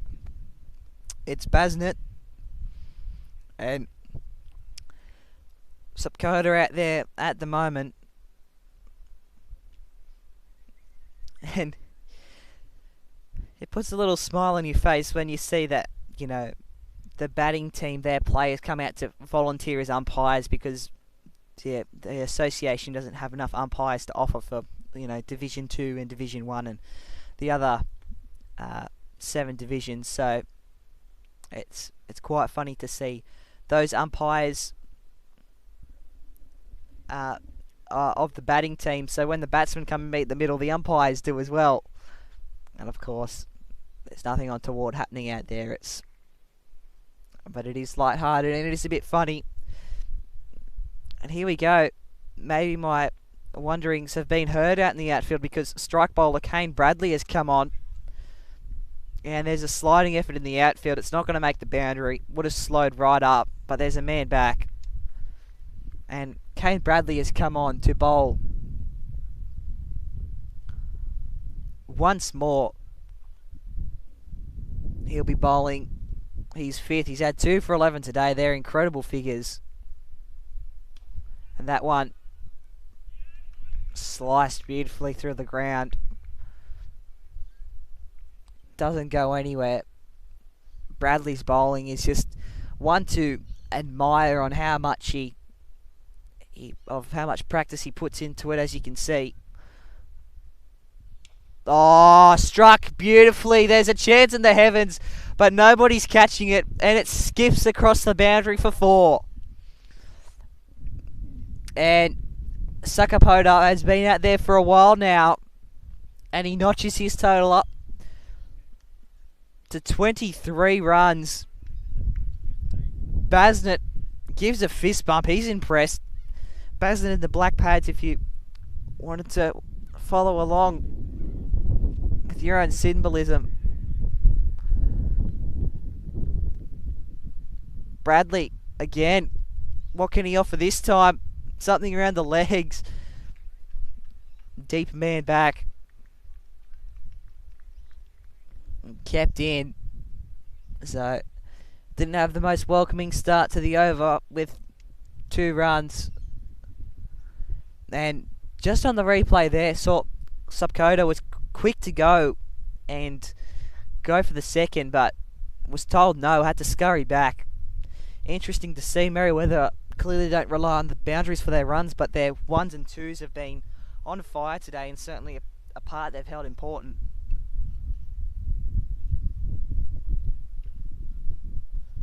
They've often been told to run back or turn around mid pitch.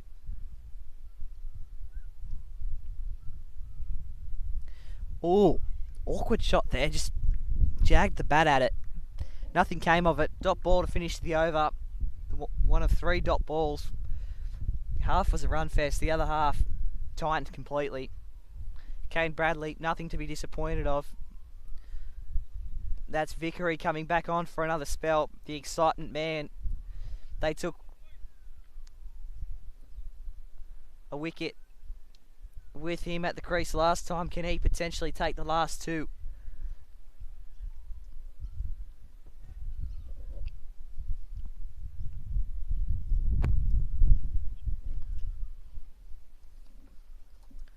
It's a funny sport, cricket, when one moment you could be waiting 6 more overs for these 2 wickets and they won't come, and the next, that's top edged and out there. Lewis is back on the rope to stop it. Well fielded. But as I was saying, could be waiting for the next 6 overs for these 2 wickets to come, and they won't come. These 2 batsmen will remain out. Or Andrew Vickery could simply bowl 2 good balls in this exact over and take them out. Can be as short or as long as you like, really. It's all to do with the longevity of the batsman, longevity of the bowler. Speaking of batsmen, Basnett was quick out of the crease. He wanted to skip along. He wants to make some runs. He's on 5 balls with nothing so far, and that's not necessarily a bad thing. But he'd want to make something, and again, tries to skip forward, getting jumpy Merewether. They need to up the run rate. As we've said many times before, such has been the class of this Warners Bay bowling. They're 8 for 1, 2, 3, 123. More spin from Vickery. And he has got some very good spin indeed, Andrew Vickery.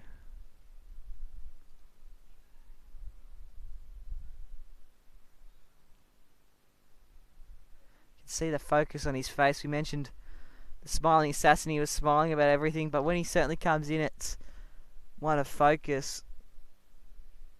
A massive asset to the team. Lots of encouragement for the outfield. They're keen to get it done quickly. That may be part of the idea for Kane Bradley coming back on. Again, nothing prevails. Andrew Vickery, 5 dots. That is really well bowled. I know I've said that a lot today, but this is the first place team. They do everything quite well. Taking on the second place team, the match of the round. We're at over 30 now. There's now 5 overs left. Is the score 150 still in reach? Or do Warners Bay just shut down every chance to get those runs? Or do Merewether open the bat faces, move the feet, skip down the pitch to a couple of spinners? Do they dare do it with Kane Bradley coming on now?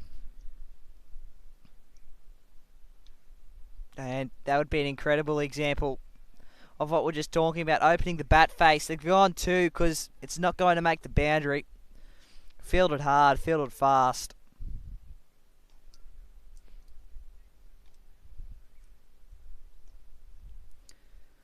Four men along the boundary. 5, should I say, sorry. There's 3 on the leg side. 1 at straight hit, and then there's 2 on the off. You can see definitely why there's 2 at the off. And you can see why 2 of the 3 are on the leg side. There's a man very deep. That is interesting to see there. There hasn't been many balls back that way, but no doubt Luke Bradley has some sort of an idea that there needs to be. Hats have come off everywhere in the field. The wind combined with running has made it a tough ask for fielders to get everywhere with their hats on, but that ball was pumped through the outfield and Lewis had to assist his teammate in getting it. Such is the brilliance of the vice captain. Big shot out there. Vickery's there to mop it up. Rips it in. They've kept that to a dot. Vickery's pretty pleased with that. Don't know if we got that one through the effects mic, but definitely some very good expletives used there. He's very impressed. Perhaps he wanted a catch, though. It was in the air for a long time. Bradley, just the 1-dot ball. I should have said.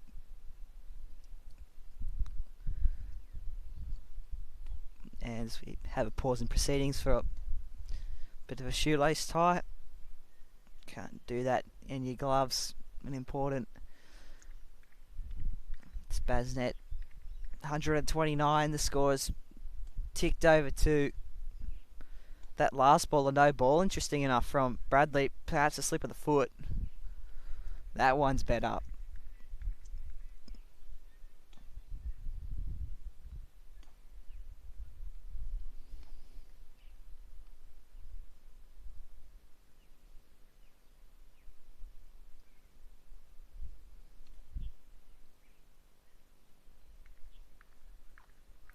End of the over for Kane Bradley.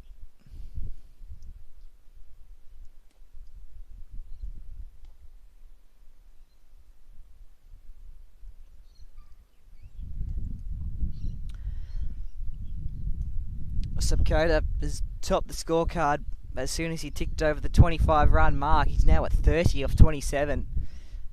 Finally got his runs in front of his balls faced.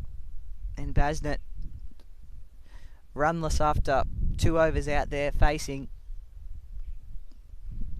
He'll really have to rectify that if they're keen to get a roll on here. It's Vickery. He's back after a well-fielded effort, that's for sure. Andrew Vickery wasn't happy that didn't bounce, but his ball has been punished. And it's 4.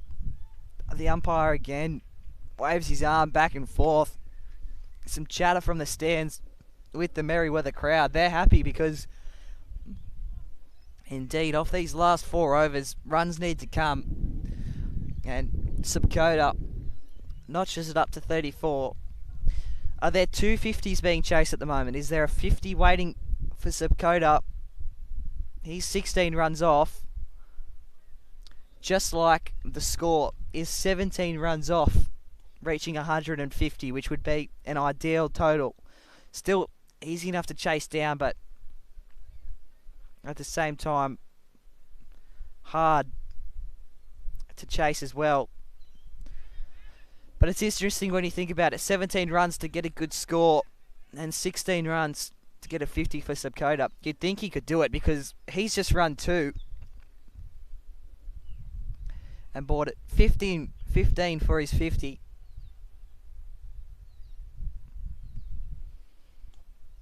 Yes, interesting times. Hard to say, really. The likes of Vickery and Bradley bowling, you'd think they'd break through. And again, top edges it. Oh, it doesn't carry enough. And here the Merewether crowd, they're cheering on every run. And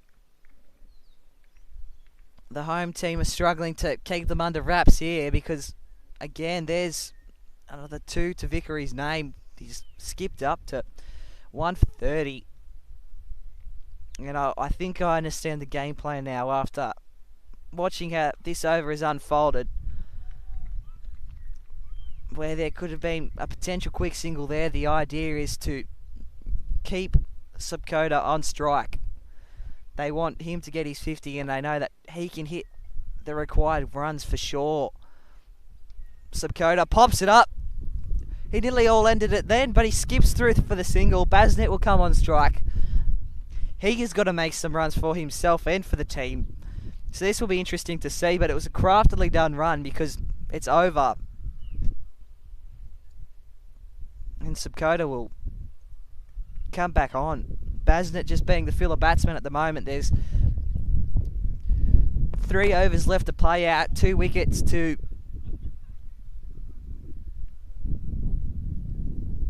obtain. And they're 8 for 138, the visitors.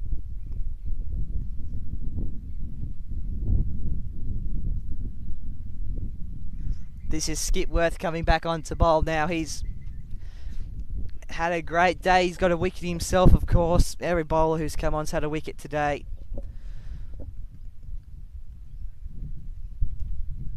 Subkota, the man who's taking all the runs and doing a mightily fine job of it as well, will have to face Warners Bay's one of their weapons really in the field. 1 for 15 off 5. They're incredible stats. That's a beautiful shot from Subkota. Vickery's back there and he's going to try and cut them off to stop them from getting the 2. Skipworth took it well, and Basnett's just being the runner man at the moment, trying to get as many runs as they can. You can just see the desperation. Subkota skips up to 41. And the team's total skips up to 40. 140, should I say. That one's just the one. Basnet wanted 2. Slips over in the process because they wanted to get Subkota back on strike. The field was threatening. So Basnet would face his first ball in about 3 overs, I believe. And things are getting exciting now because 10 runs makes 150, plus a few more would make a very reasonable score. Maybe 160s on the cards. But even more reasonable would be Subkota getting at least 8 just to make his half century. He's been the best batsman by far today, and very much deserves his half century, but not as Skipworth has a say in it. He's bowling to Basnet now, who waits on it. Drop of the knee. He wanted to go. He just wants to run, Basnet. He doesn't want to be the man to make the runs because he knows that the man down the other end of Subkota can make them quicker and faster. And again, he was off to the races. Warners Bay have just made this field solid. There hasn't been too many times today where a boundary's been hit and a man hasn't been in pursuit of it or halfway there to collect it or misfielded it for it to be a boundary. They've all been very tight. The Nepalese Merewether side have not found any gaps in it, that's for sure. Of course, there's been some crafty ones hit straight down the ground, but that's been it. Vickery's jogging in. I think he'll have another go of the Kookaburra, which would be wearing thin now with how much it's swinging despite the overcast conditions. It's certainly had a look at Fane number 3, the clubhouse, Seaman Avenue, and even the cricket nets at one stage. It's been hit all sorts of directions and they've all resulted in boundaries. And this is sometimes in cricket where you see the best catches, the best wickets, and the best runs made because there's a total to make or a total to chase. And as we enter the last 2 overs, it's what they call go time, or in the go zone if you like to play backyard cricket. And that's a fine example there because somebody might be needing to purchase a new windscreen in Seaman Avenue. That has been smoked from the middle by Basnet, and for a man who's made no runs, Subkota, he has just unleashed the beast. 48 he moves to. And indeed, it didn't just go into Seaman Avenue, it went to the side street as well. And I believe I said something about best moments. Well, that was one of them. Can Subkota come up with another one? Just flicks it around the legs, can't recreate. But Vickery's total moves to 39. There'd be heartbreak if Subkota got out now. the whole Merewether side is on the sidelines, quite literally looking on, willing for their teammate to get 50. Comes off the top edge, falls short of the fielder. He's going to run 2 to make 50. Does he get run out? It's Cinema. Oh, Vickery skips through his hands. And Subcoda makes a 50, raises the bat in celebration. And it's happened in the most dramatic format. There was a stage there where he was as many balls short of a 50 as he'd faced. And now he's made it through pure grit and determination. A bit of a fumble there from Vickery. Could have seen Basnett at least run out, and Subcoda would have gone to 39, but instead he's gone to 51 now after that quick single. And Andrew Vickery not having the same luck with his figures as he did last week, where he got 4. He's got 1 today. He might find some luck in the inexperience of Basnett, who hasn't faced any balls worth running today. Again, those go to buys, not his actual runs scored. So Subcoda comes back on. And it was just an unbelievable knock from him. It cleared all the way. I thought a car is going to cop the brunt of this, surely. That is one of the biggest hits we've seen at Fane this year. Unfortunately, it wasn't for the home team. He goes to go again. Basnett backing up beautifully as ever. Runs the single. Apologies. And they move to 8 for 152 as we enter the last over of this innings. They've made 150 now, so any small amount of runs they can get will be much appreciated for the total, much appreciated for the team. Who gets them, Basnett or Subcoda? Basnett's just been the runner, as I've mentioned quite a few times before. Vickery, that over, not what he wanted to look at. There's only 1 dot in there. We won't run through his figures because I'm sure he'd like to think about them on how he can improve rather than think about what he's potentially given up. It's Skipworth coming back on now. And again, ball finds its way to Vickery. The Nepalese Merewether crowd are on their feet. Every single one of them are on the boundary line. One's with pads, one's without pads. They're warming up for some bowling and they're cheering on Subcoda. They raised a racket when he made 50 and helped along by that incredible 6, of course. Oh, and Subcoda just wants to get down for a single. Yeah, the tops of the barrels taking off. Basnett's been run out on 18 with no runs. It's sad to see considering all that really, really hard work he's done. He's just been running back and forth trying to get Subcoda on strike. Subcoda's crouched down. I think he feels slightly bad that perhaps he didn't maybe warn Basnett enough. He just sort of shot off from the crease. It's a game of sport though. Basnett has nothing to be proud of. That is the elite sportsmanship there, just running, despite the fact it was all for his partner. That was extremely impressive. And whilst Subcoda can hold his head proud and high with 51 runs, I think so can Basnett, being a massive contributor to helping him get there. Not much celebration as they take the second last wicket in cricket, because there's just 1 wicket remaining at the moment. Vickery took the run out there. Can he take another one just with the ball? Skipworth bowled that. Vickery came in and fielded it.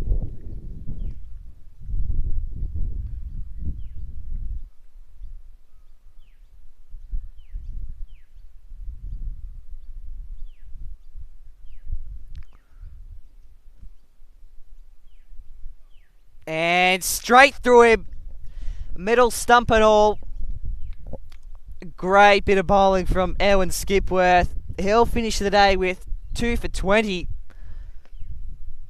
And that will see us at innings. The final score, 9 for 154. Ladies and gentlemen, if you're a Warners Bay Cricket Club fan, There's a nice round number for you to remember. They're chasing 155 runs to win. How good. That is the end of the innings. They'll be coming into bat very shortly, the maroon and white, as Subcoda stays not out on 51 runs. That is an incredible innings, 54 should I say. His top score of the scorecard, Adhikari, 23 of 26, was not far behind that. And then lots of zeros, lots of ones, and a couple of 17s thrown in there as well. So Skipworth ends it all. 1 wicket, 1 wicket.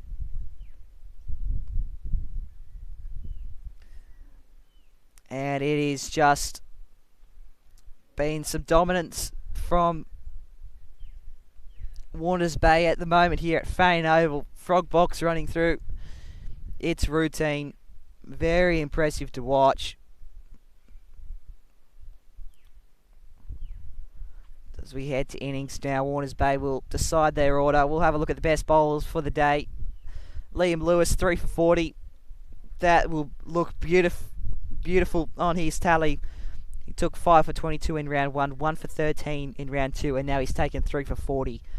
That is something special, Liam Lewis. Owen Skipworth, of course, cleaned us up just then. 2 for 20 off 6.4 overs. Kane Bradley, 2 for 24. He was great. And Sean Flanagan had a solid day at the office. 1 for 26 off 7.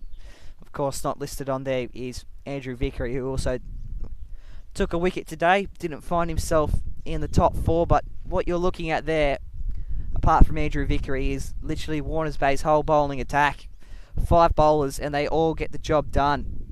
If you have a look at there, that totals the wickets they need.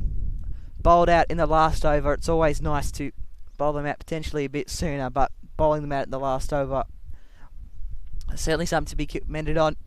Subcoda, of course, 54 not out. That was extremely impressive knock. Adhikara, 23 off 26. Shan, 17 off 9. And Ragmi, 17 off 24. 2 lots of 17 runs there. Again, valuable contributions, but I'm sure a lot less than they would have liked at the moment. So it streaks. The Warners Bay Cricket Club are chasing 155 runs to win.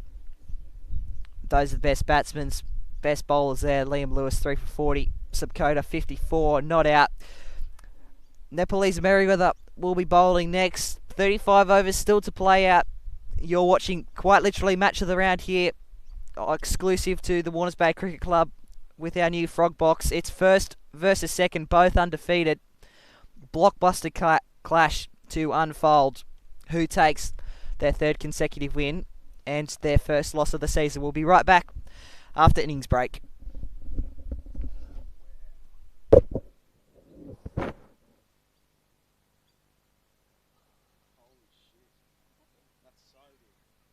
That's crazy. How's it going? He's done well. Like he contributes regularly. I've been listening to you. So good. Excited for Wednesday? Yeah. Anyway, oh, here comes Mum. Picking up a few things. Picking up my aggression out there. Actually, check this out. We've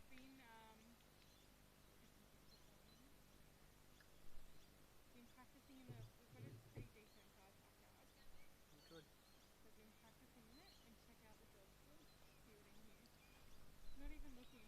I'm really good this week, just a bit Yeah, cold. I'll take that. And we just But- lose it. That's awesome. Do it my He's I've just got going, my he big wants a jacket bowl in the away. table. He's on the camera. Because he's gonna That's awesome. mow me a pitch Yeah, oh yeah. in the backyard. That's Give it a awesome. go. So good. That's what dreams are made of. Yeah, him and my brother have been helping out a bit. Trying to. I think I may have Lachlan and Dad on the hook for coach. Excellent. They're gonna maybe share it. Perfect. No, that's awesome. That's awesome. Not as awesome as your figures, Liam. No, I I think got, your name I- gets bumped like. I got the dropped a stick of lot. it today. He went for 40. But no, I went old mate just started teeing off. I was like, no, I'm not having it. Gave him a bit of a send off. I noticed. You guys umpire yourself. Yes, yeah, we don't get umpires in Freaking me out for that. In the women's games, we get 2 umpires. And you guys don't. We don't get them. Because they all go to grade matches. Thanks, Mum. First grade and stuff. Yeah. That would be a lot. Yeah. I've got keys, yeah. No, you're the future. Yeah, absolutely. I was actually going to go through because we've got to go through the yeah. There's some groceries I'll take home now. I Great. just thought I'd drop in so you can answer Thanks. on that. Cool. That's fine. Alrighty, mate. Thanks, mate. I'll be back. I'll catch you later. Alright, I'll talk to you later. He did that, so you must. Love the nachos. Yeah, I bought Dad's. They're really good actually. Oh, are they? Yeah. Alrighty. Hello, how you going? How are Hi, you? sorry. I'm Hayley. I'm Oliver's mum. Nice to meet you. Coming back from childcare. I just dropped in to say hello. So I was just timing it to you with your break. So It makes cricket fun to watch because I understand what's happening because you're yeah. calling it. I've heard a lot of that. Heard your name come up a little bit. So yeah, it's nice to put a face to a name. Yeah. Well, our women have our first one Wednesday night. Yeah, I was gonna say, did Ollie say Locally you're to- playing? Yep. Wasn't So it's on your the first season or? yeah, it wasn't on my agenda this year. You'll probably enjoy it, yeah. But because Dad took on the presidency, Yeah, sort of got roped in to help him, and then yeah, women's tryout day, they all put the pressure on. I was like, yeah, right. yeah, yeah. Roped in the sister-in-law and Yeah, right. cousin as well, and thought, oh, we'll go for Okay, it. yeah. Don't know how to show up. I'm so glad this isn't on for us. There's been some really bad highlights. Don't give Oliver any ideas. If we're halfway decent, maybe like at the end, Yeah. but Maybe for your grand final. we've got an opportunity team this year. Yeah, right. And we're in the same division, so we will have a Warners Bay clash. Yeah, okay. So maybe that one might be a good one to Yeah. ready up to. It'll be, yeah, I'll say bye now, Mum. I'm going to go do a couple of things. Oh, yeah, no, that's okay, mate. We're going to head now. We've got some groceries in there, so I'll come back and, yeah. You all good? it's fantastic. Yeah, he's really enjoying it. Yeah, thanks for giving him an opportunity Oh and no, stuff. it's been so awesome to listen to and watch him. It is quite funny to listen to, I think, like, when you're sort of closely related Yeah. to, you know, I think there's that whole kind of like, oh, you know, like, I've been sitting here giggling so hard at his one-liners. yeah. They're brilliant. But you just gotta, like, And I he's not think, biased either. Like it's no, not because he I think he really just hypes up genuinely Warners Bay. loves, He just does well for yeah. both teams. I think he just really likes that storytelling and has found like a little outlet for himself to kind of, you know, he's got to keep reminding himself that, oh, he's only a kid just out doing something he likes on the weekend and doesn't have to And be yet you perfect and, wouldn't think it. When I first met him, I was like, what? How old? Huh? What? No. Yeah, Just the way he carries himself. I was like, no way. yeah, yeah, no. Definitely looks like a potential career there. Yeah, I think he would like. I think he would probably like to go into all of that kind of stuff, but you know what it's like. It's hard to know when you're 15, 16. Oh yeah. What what there is out there, and Yeah, absolutely brilliant. had a little bit of a struggle with getting pulled in a way because he's I think he, like you say, he's got that bit of maturity and he sort of says, well, it's too relative to this, or I really like, you know, I like to do this, and yeah, but this is something that you've actually got to finish school to do, you know, so it's kind of a bit. Has it been alright with starting school now already? Oh yeah, like yeah, in terms of all business and adjusting to school, like that's fine. It's going to be tricky that the next couple of years, obviously, when their school gets a little bit more. But I think it's just more what I was referring to is just him seeing what it needs to be at school, and Yeah. yeah, I think he just thinks, well, he's got to go to school, like I do this, this, and this, and this, and this. And it's like, yeah, but it's going to be hard to make a career out of that if you haven't sort of Yeah, school's important. formalised something else, you know. And you do learn a lot in Yeah. school that you can take through, so Yeah, which I think for him is, yeah, that's the bit that he sort of thinks, like, it takes away from what I really want to do. And I'm like, well, but to do what you really want to do, you get that education first. and even if he goes into something like this, like the business side of school, like Yeah, marketing for contracts, or like Yeah. like it will all have its yeah, relevance in it at some point. yeah, yeah. So no, I think, yeah, I think he's enjoying, yeah, having these sort of opportunities.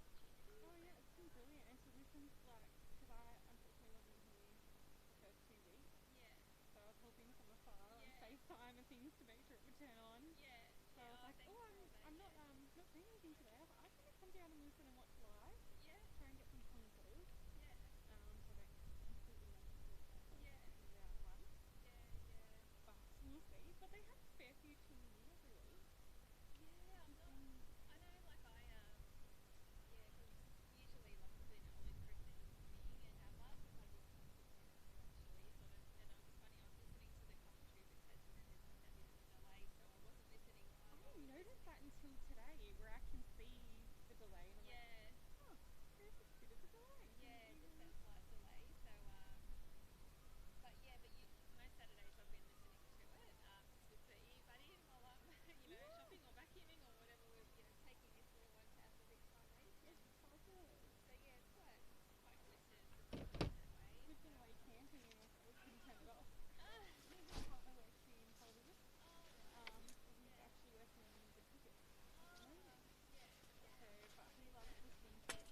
Welcome back to Fane Oval, home of the Warners Bay Cricket Club here. They're playing Division 2 this week.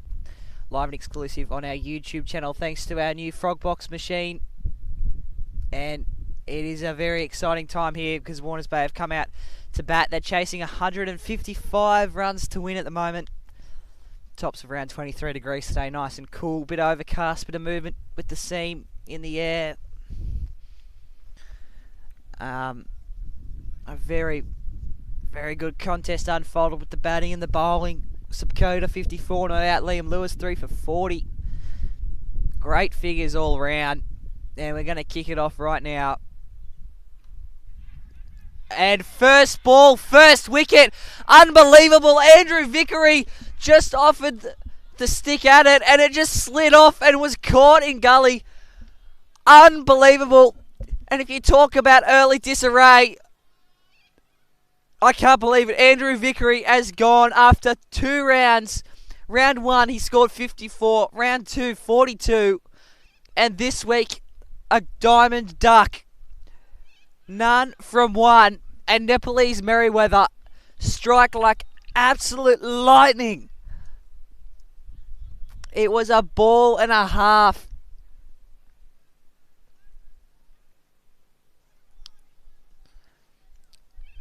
On the offside, Andrew Vickery just stuck the bat at it, wanted the ball to just knock straight off it, and instead Gully just swallowed it. Unbelievable.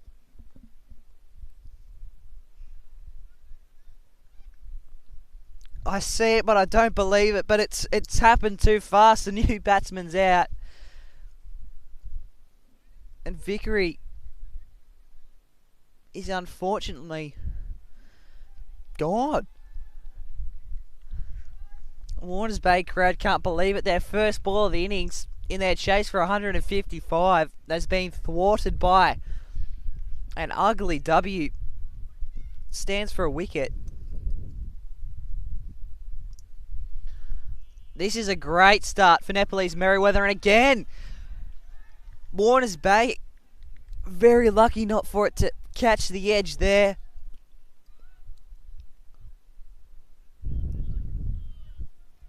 Do we know why that hasn't come off yet?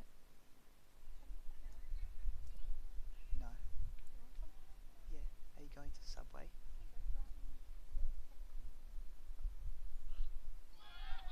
And again, same ball again, hops over the bat.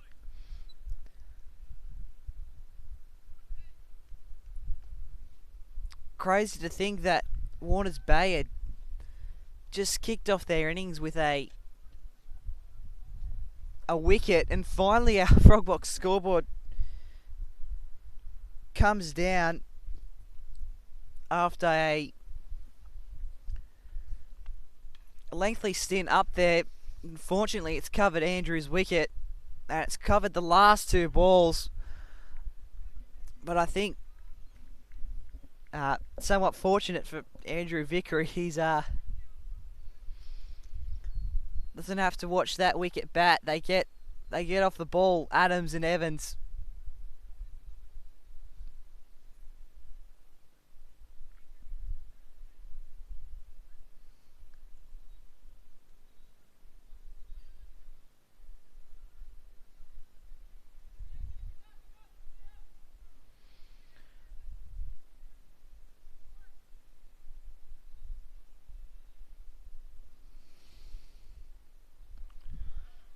Plays it straight.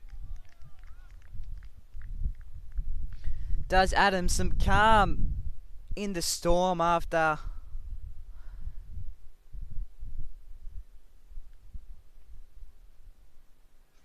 an unbelievable start. Andrew Vickery prodded it to gully. Wicket was taken. I'm in absolute denial. I can't believe it. He's just been the most electric player over the last 3 rounds, and it's come to the moment, and unfortunately, he's been cleaned up for a diamond duck.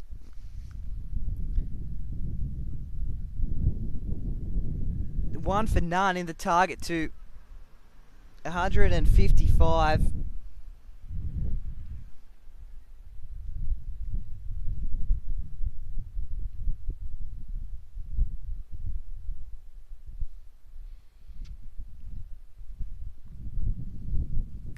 scorecard might not have updated. There was definitely 2 runs run there.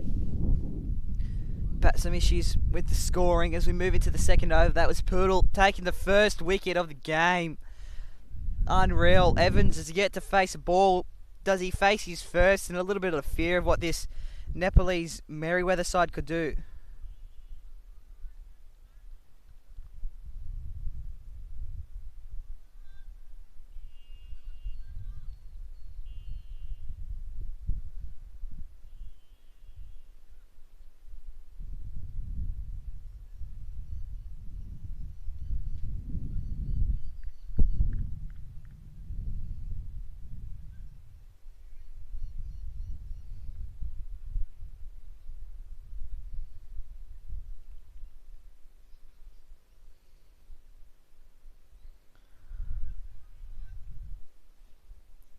Holds him to a dot. Evans. And again, straight through him, nothing on it. See the hands, the action, the passion from this Nepalese Merewether side. There's everything on the line this round. These 2 sides are undefeated. And do we see a draw play out? Or does one team take their 3rd consecutive win and or the other takes their first loss? It's hard to comprehend. We're certainly having difficulties with the scorecard at the moment. Not showing up runs, dot balls, anything, just our names. I'll try and guide you through it. It's in fact Evans on strike at the moment.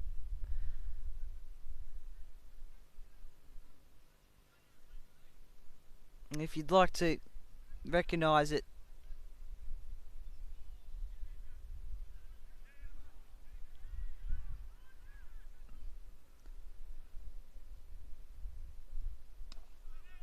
hit straight down the ground beautifully. Warners Bay grabs another.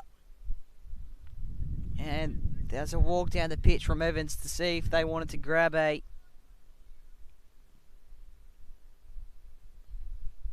second run, but there was indeed.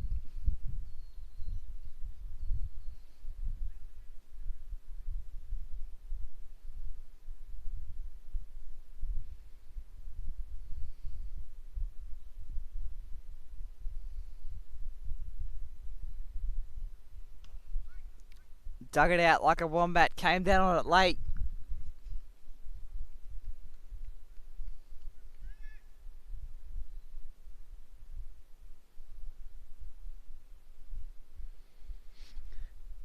Again, solid performance all around here from Nepalese Merewether. Warners Bay, oh, great pull shot.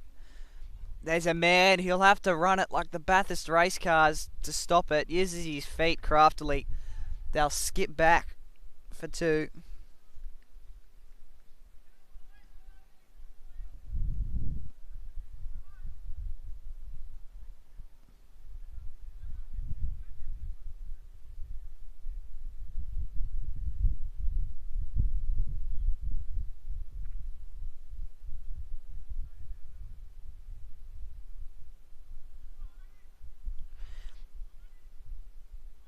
Big adjustments to the field as Poodle comes back on.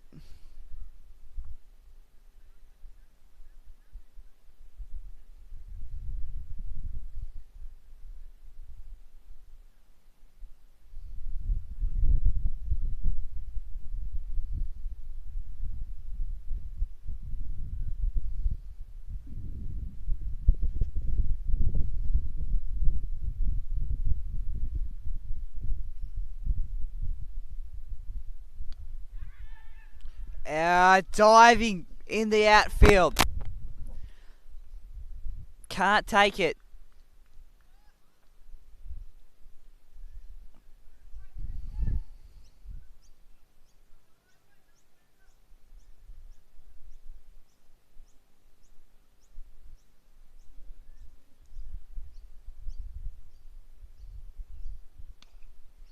Adams again.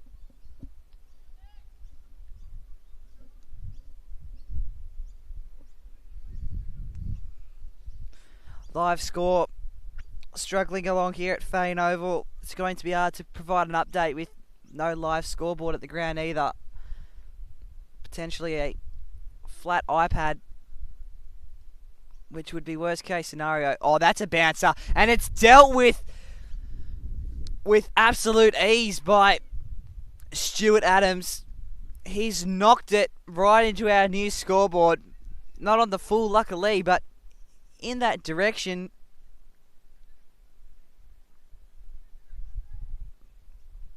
Punished well. Warners Bay, they're chasing 155. And there was a lot of dot balls when they were bowling. So potentially, if they can just go boundary, they'll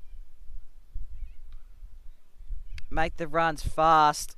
Bounced off the ground, stopped at square leg.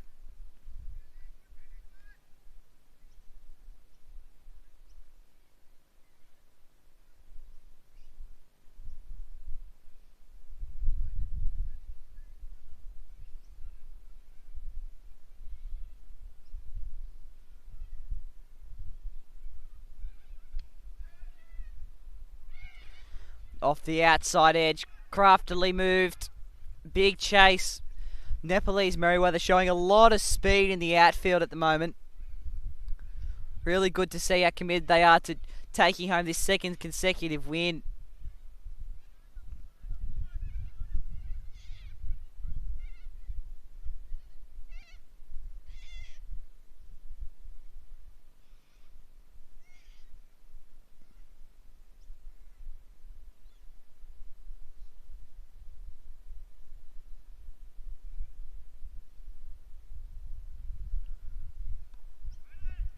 This is Evans now.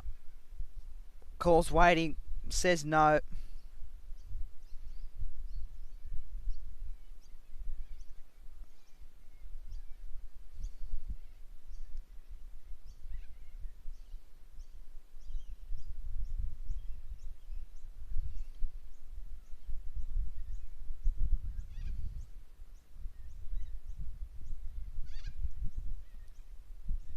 End of the third.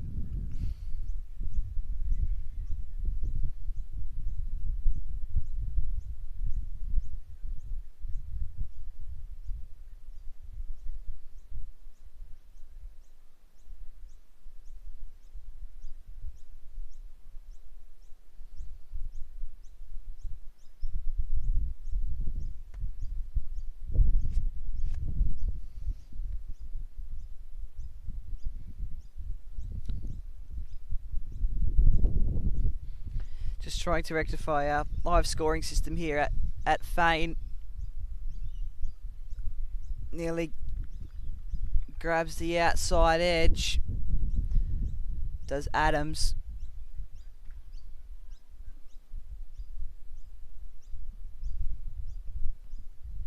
Adams in the green helmet. Evans in the white broad brim. Of course, optional to wear a helmet in seniors. Evans wanted to play it big, came off the bottom edge. So unlucky as well because there's no one on his leg side at that moment. They are piled on in slips and on the offside. There is quite literally just two people back. If he got a hold of that, it was going and not coming back. As with that one, craftily whirled around, swung like a Hills hoist, crosses to Evans. Evans is going to take the strike now. Unlucky not to receive a 4 for that.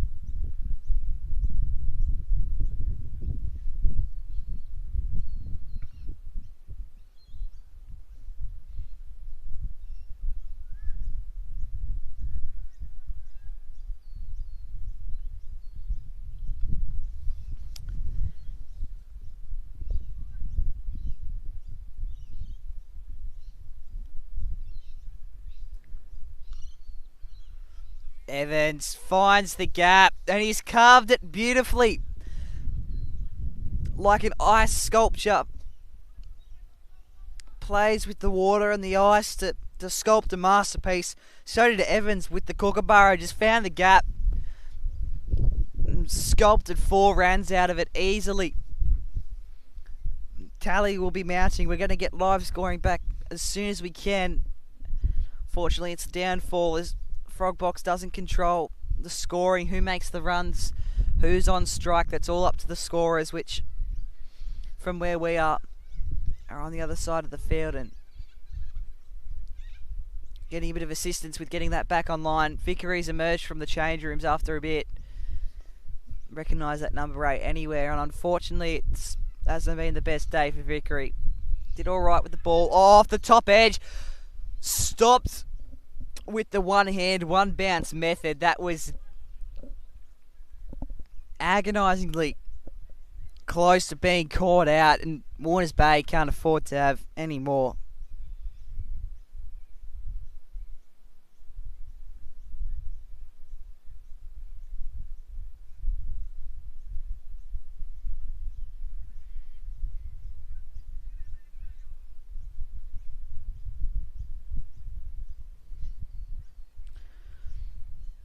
Swaps over. Adams is going to jump back on the striking end. Nepalese Merewether taking their time to get the field sorted. Really want to have a good field.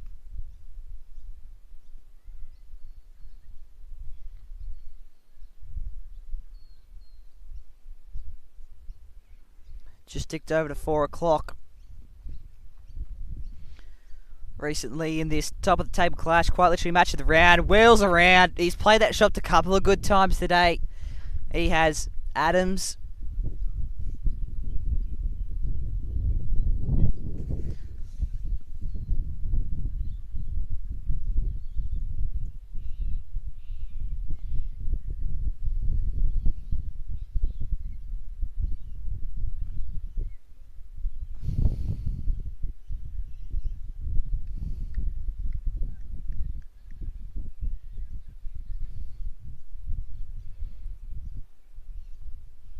Evans, jams down on it late. Lucky not to be on the stumps. The keeper knows how close it is, holding his chin in his hands. Scoring being troubleshooted now. Our team here at the Warners Bay Cricket Club up working tirelessly to get that up and running, because as you know, cricket commentary isn't going to go anywhere if there's no score. No score on our scoreboard. No score for Warners Bay either. Offered a bat. Never found.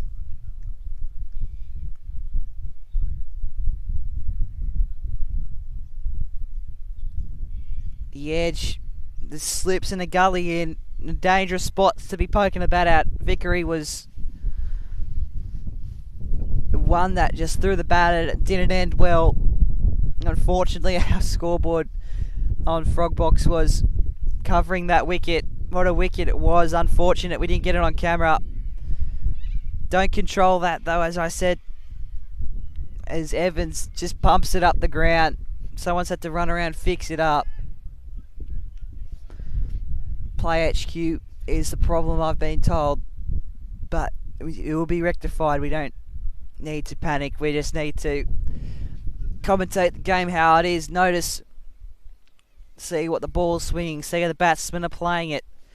Lucky to know which batsman's on strike, and I believe this is Adams. Apologies if it is the other way around. And what a pumping shot. Straight through the outfield. And lucky to get there was Nepalese Merewether.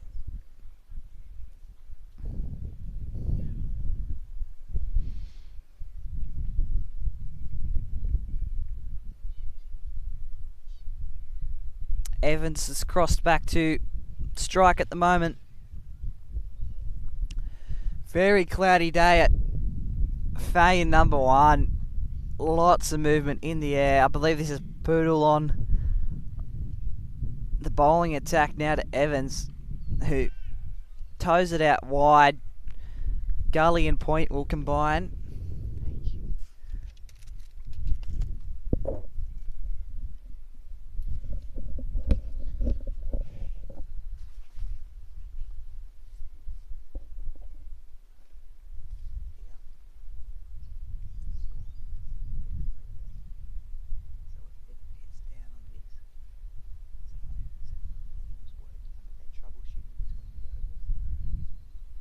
I don't know, but it just said it's on the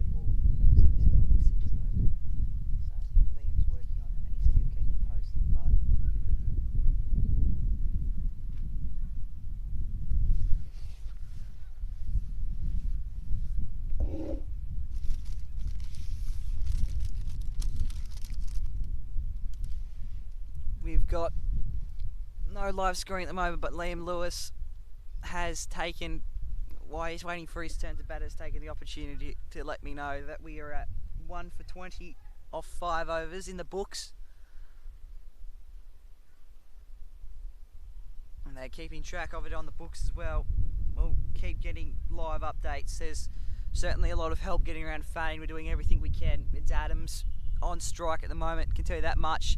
Plays a straight bat. He is having a solid game today, I can tell you that much.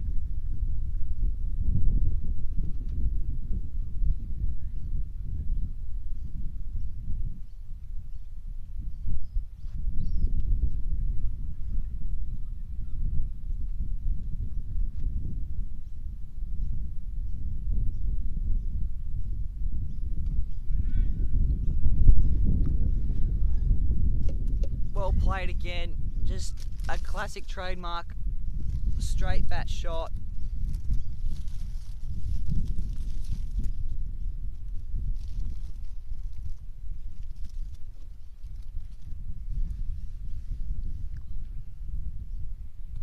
Adams plays it aerial, dangerous areas at a straight hit. They were going to go for a run, they had to scurry back, but there were people in all directions ready to take hold of a shot that was definitely on offer.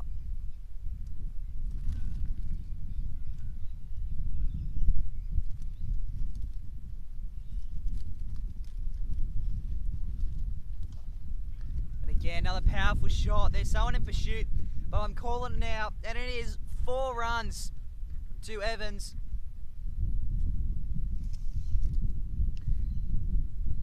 A great shot from Charlie Evans there.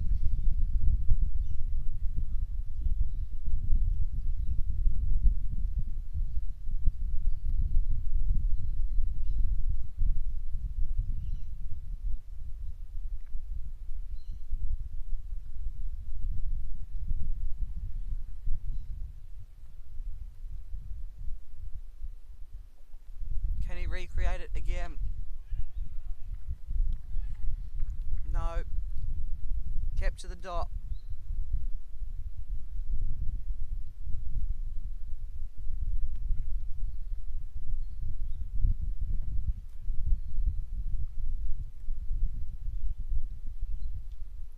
End of the over.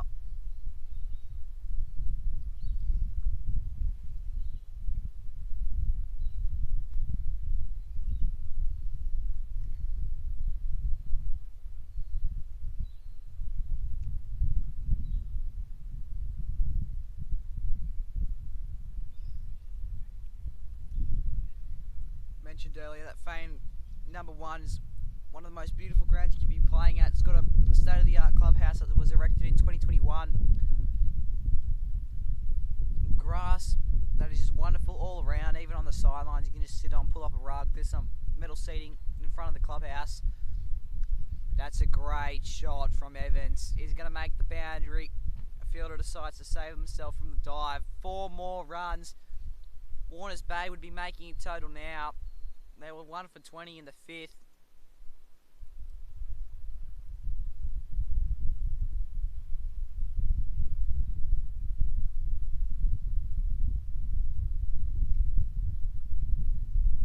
I'd like to think they're 1 for just over 30 now.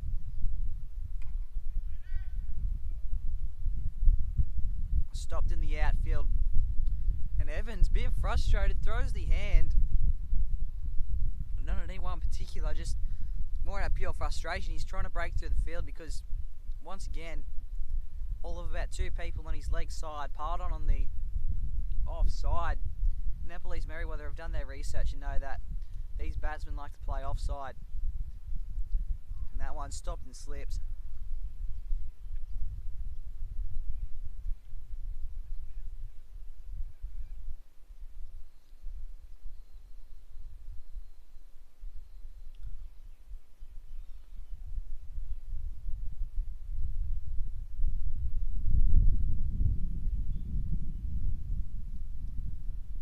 Interesting to think that over the last 2 years, these teams have met 6 times in the last 2 years, Nepalese Merewether and Warners Bay, these exact 2 sides.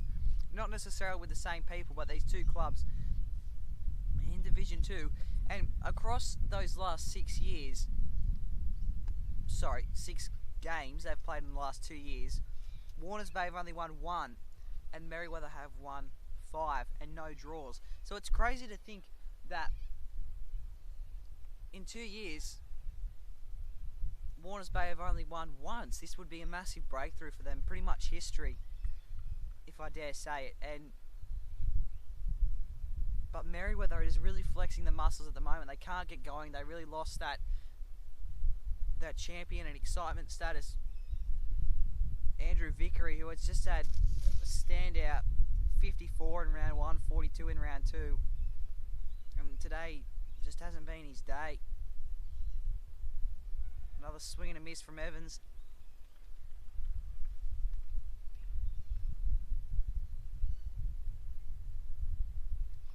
Charlie Evans has only batted once this year, and he conceded 3 for 7.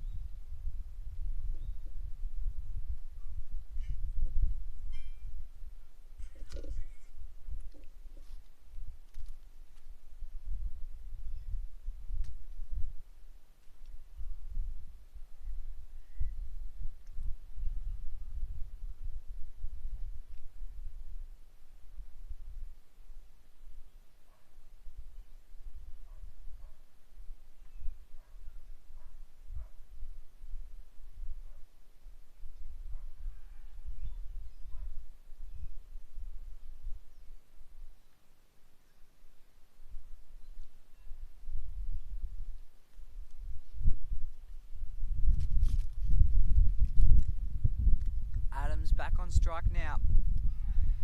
Inside edge. There was a shout. They thought it was a wicket, but it went nowhere near the stumps despite, well, it sort of did, but didn't make connection with any sort of stump. Went back, fine leg, mopped it up. Disappointment from the bowler. Came close again.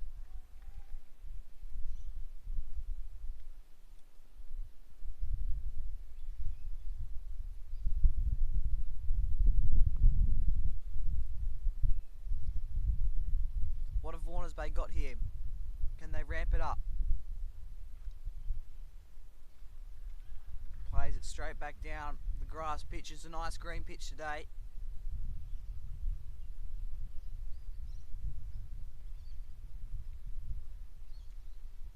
Adams adjusting it to see how he wants to.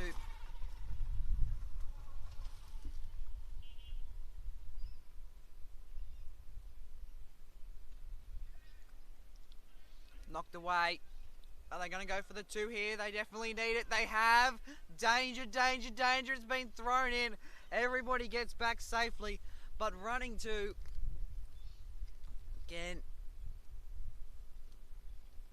never end well on that occasion. They were lucky so.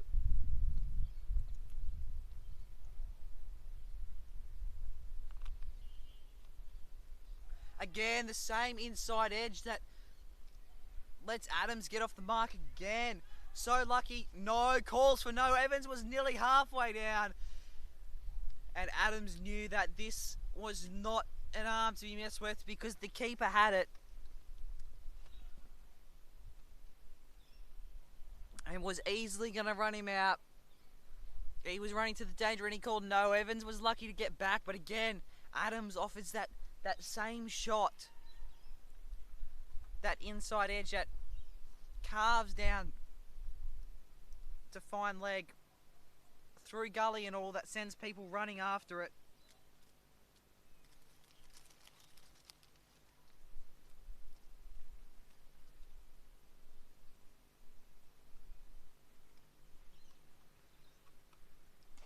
Oh, and Evans goes big, nearly takes out his batsman's stumps. If there had been a finger on that, perhaps it would have been out. Everyone's safe though. More than gets the single, gets the runs they're starting to need.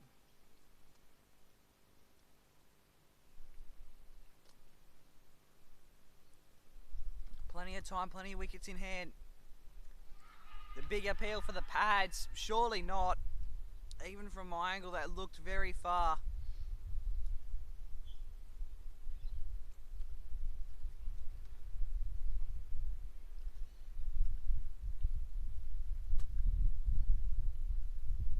But Warners Bay are rattled, certainly.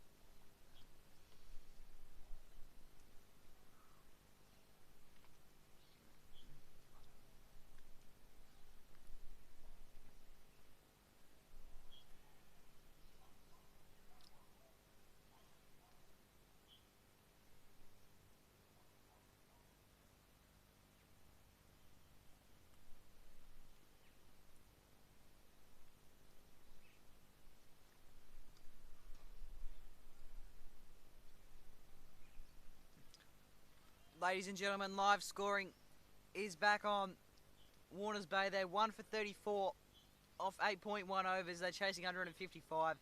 You can see Adams is on strike now, so apologies to Stuart and Charlie. I got you mixed up, unfortunately. It's Adams in the wide broad brim and Evans in the green helmet. Sorry lads, I've done my best to try and remember who was who. Unfortunately, they're both in very similar range. Adams 17 off 24, Charlie 18 off 25.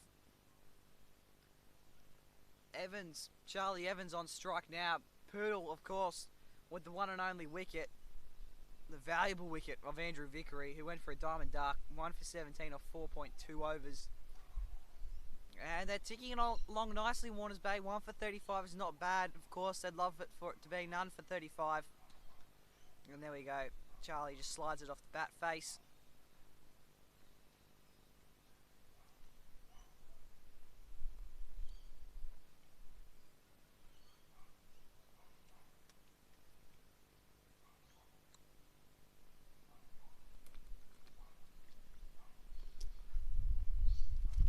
Again, apologies for the misnaming now that we've got live scoring back, all fixed.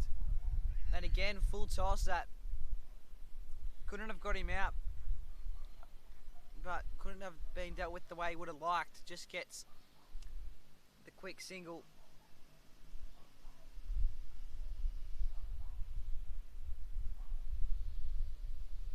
So they're exactly 120 runs short. Warners Bay are at the moment.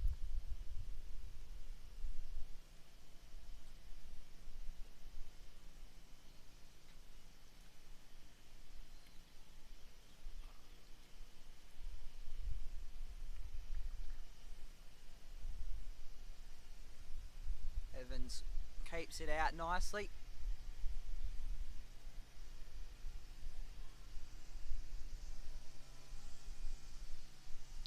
It's been called a no ball.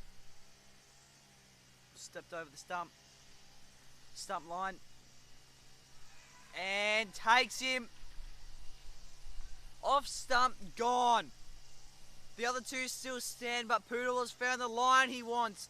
It was the line that got Vickery out, except he was caught. And now, unfortunately,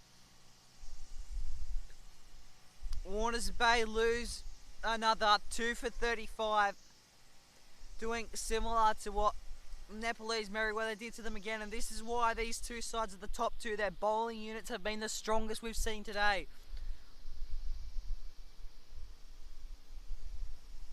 It's really unfortunate that Warners Bay haven't been able to hold it in at the moment. Adams has to go 17 off 26.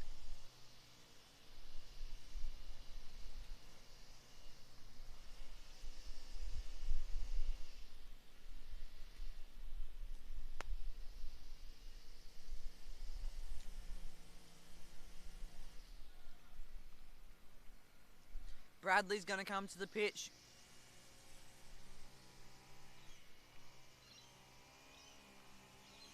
Kane Bradley, 34 off 36 last week. He'll need a total like that to well and get his team the runs required. 2 for 37.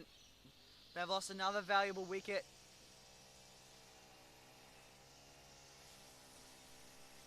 The top order is slowly starting to disappear, which is exactly not what you want if you're the Warners Bay Cricket Club. And again, around his legs, there's byes. Such was the force of that delivery from Poodle. It might reach the boundary. There's a fielder in pursuit that stops it, gets it back real fast. Bradley takes the 2-leg byes for the team. It's over. He's going to remain on strike as we swap ends.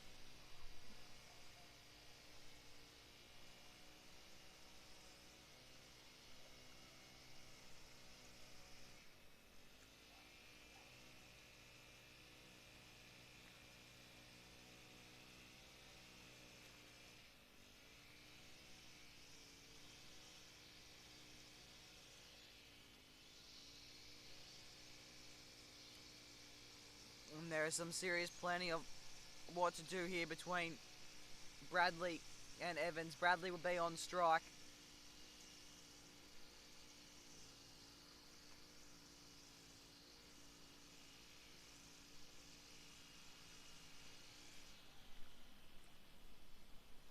.26 whole overs left to play out.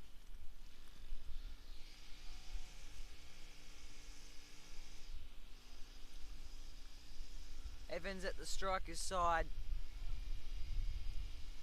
You get it working. That's good. That's perfect. Yeah. What was wrong with it? Nice. Yeah.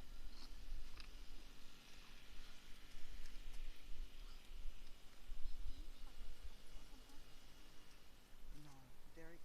I was talking to Derek last week and he said he was going to give me some to read.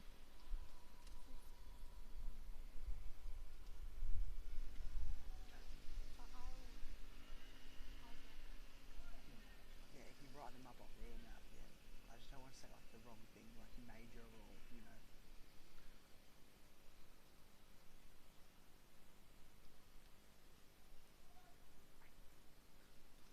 Sharma's coming on with a bit of spin to have a crack at Evans, who keeps it out. He's building his total nicely. Evans, 19 off 28. He's been the rock of the two batsmen that have come and gone. And now he'll be the rock of Bradley. He skips along, beats 2 of them. And for beating 2 fielders, they'll get 2 runs.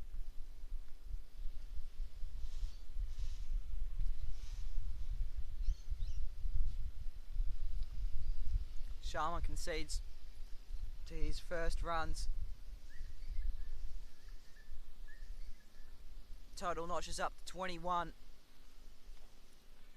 Straight hit down the ground, tried to stop by the bowler. They're calling for it quickly, but they're not going to run.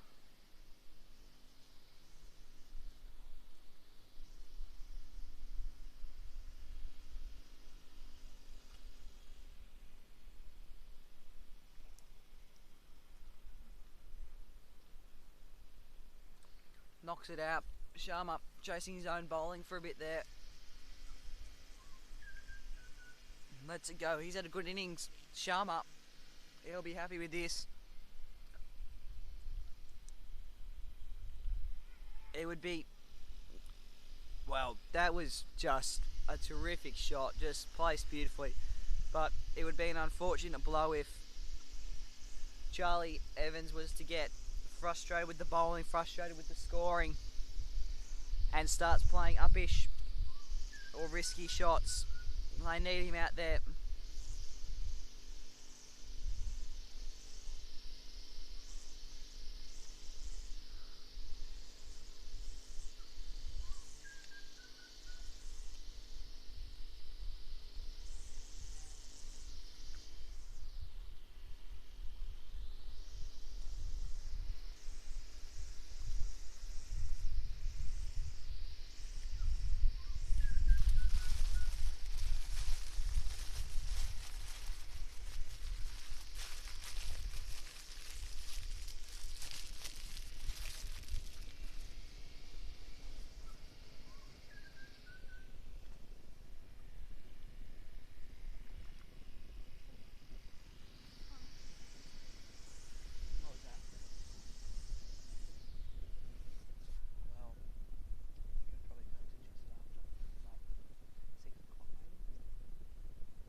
Change of bowling technique now.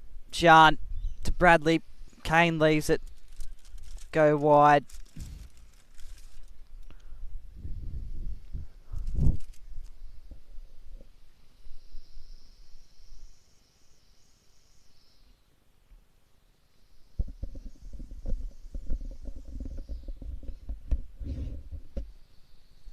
Oh, Bradley.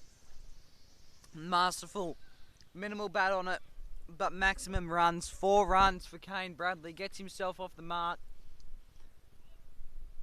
Notches their total up for 2 for 48 off 10.1 overs. And despite having that first ball, first wicket, and of course losing Adams. Both big losses, Vickery and Adams. And that one is pumped through the outfield. Bradley get back-to-back boundaries. There's a man in pursuit. He's let it go. 4 runs. The umpire has signalled it. Kane Bradley, much with his bowling, taking no prisoners today. He's not here to mess around with Shard, who's now considered 9 off his first over. Won't be too impressed with that. Tries a bounce up. It's called a no ball. Very fair enough. And Sean is with his hands in his air. He's going to question the umpire here, you would have thought, but alas doesn't. Looks very much like a no ball to me. You can bowl a bouncer, but there comes a line. And that one was called wide. So he's given away 3 extras in this over.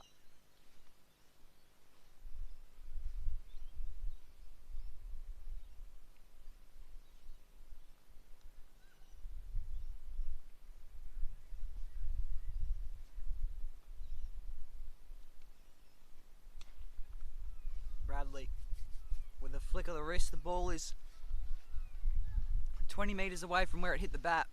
Such is the power he's got. Speaking a little bit about cricket bats now, the thicker they are towards the end is usually where the more meat is. So on some cricket bats, they're more thicker in the middle. Some are thicker down the end. If you have a look at Bradley's bat on Frogbox here, you can sort of see it's somewhat thicker towards the bottom, but holds up a good amount of thickness all around, really. Called another wide. Sean's not having the best over. He's got 4 wides now to his name, plus 2 boundaries, and then 3 dot balls. There's some encouragement in the outfield, but really he'll need to sharpen this up because they're just giving runs at the moment.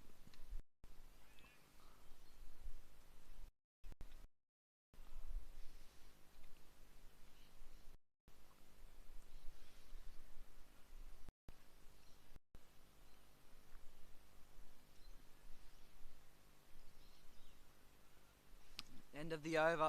Sean finishes with 12. Sharma's going to come back on.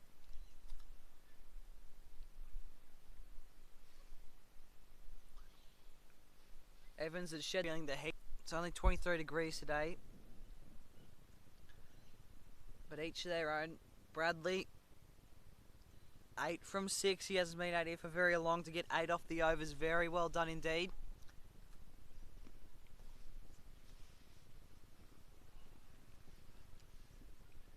Gotta love a game of cricket where it ebbs and flows in equal measure. It's really, really great to see. 1 minute looks like Warners Bay is all on top of them. The next, 2 massive batsmen, Adams and Vickery, are gone. And Poodle just really saw to that from the first ball. Really, really dominated with the bowling. He was one not to be messed with. Simply. Edge. Oh, diving slip. So lucky there was Charlie Evans. He might have to buy a lotto ticket tonight because he is very, very lucky to get away with that. Out of all the wickets to fall, you thought that one might have been the most likely to be taken.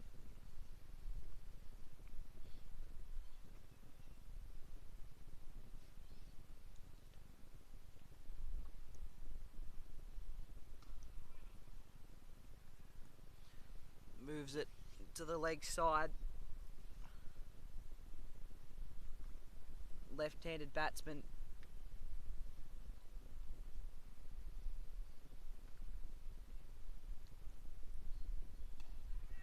And oh yes, beautiful blow.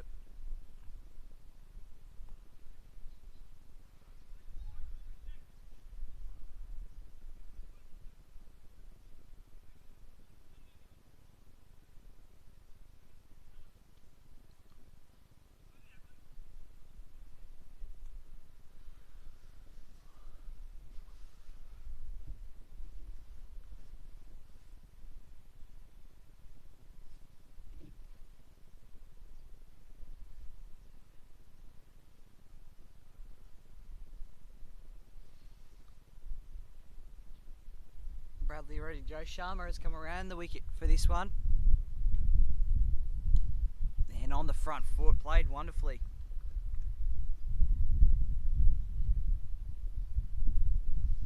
"97 runs to get for the Warners Bay Cricket Club. Again, wonderful front foot finish from Bradley. 1 and 2 Bradleys out there today. Luke Bradley will no doubt have a slog with the Willow himself. Was also keeper Luke Bradley in his 250th game today.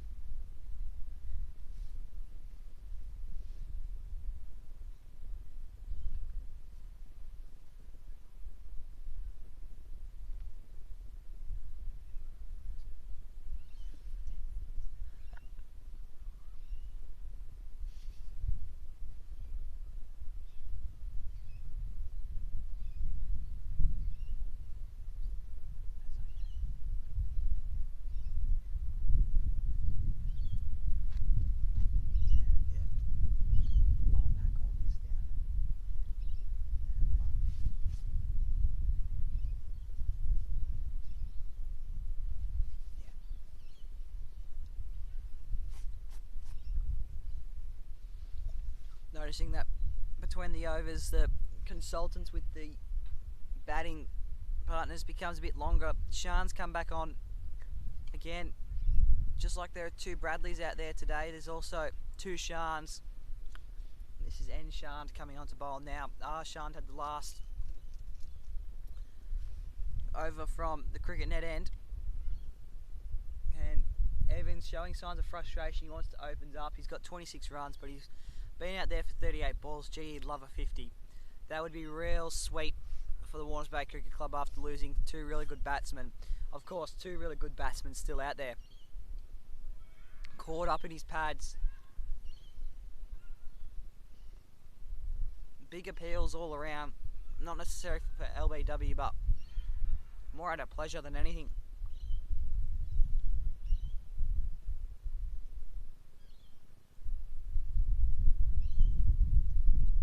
And that one skips through everyone. The keeper slips. Sharma's in slips. And it's 4 runs. Another 4 runs for the Warners Bay Cricket Club. Evans craftily threaded the needle through everybody. Just through the top edge. So lucky.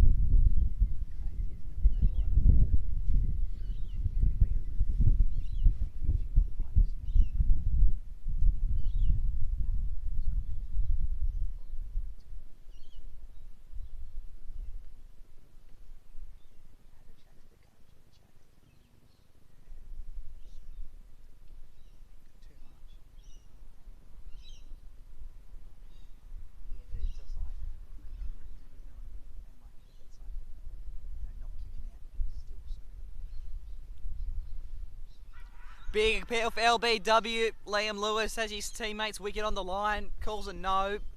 As mentioned before, the plays umpire each other and are expected to uphold the integrity at the highest level. Nothing wrong with that call though. I don't think it was too often. Evans keeps out a crafty little Yorker.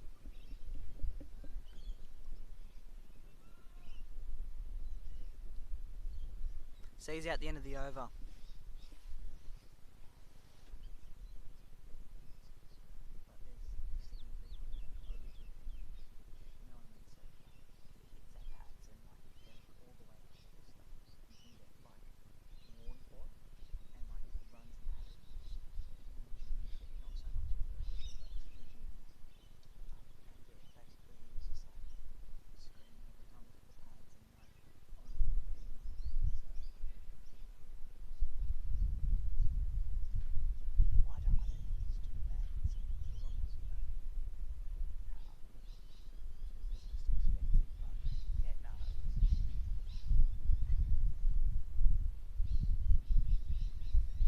Sharma's come on for his second. He's a spin bowler, and if that frame doesn't sum it up for you, that will. It just swung back in completely. Not in contention with the stumps, but that's okay. And again, just that save coming in. Kane Bradley does not want to offer any sort of shot here, because if he offers a shot, that's his wicket. The slips the keeper. Someone will dive and snap it up. A lot of luck being played out on that field today. Spinners and pacers are just tempting Charlie Evans and Kane Bradley to play a bat and catch it, just like Andrew Vickery did. Played a bat, caught in gully. But then the alternative is what happened to Adams, Stuart Adams. He didn't offer a shot at all, and it just sort of went straight through him. So there's a fine line in every game of cricket, really, but I've mentioned a couple of times this is match of the round, and clearly someone's heard me saying that, because the script writers have written an unbelievable script. They're just ebbing and flowing. Warners Bay took about 4 balls to get through 50, and now they're past 50 and didn't even get any runs that over. That's a maiden for Sharma. Congrats, Sharma. But their run rate slows again, and so Bradley and Evans just say, let's take our time. It's still a while off worrying about having to go anytime soon, but they are definitely can't afford to lose any more wickets. If they can make it to, let's say, about 90 runs, 95 runs, and not lose any wickets, that would be amazing. 21 overs yet to play out here at Fay in number 1.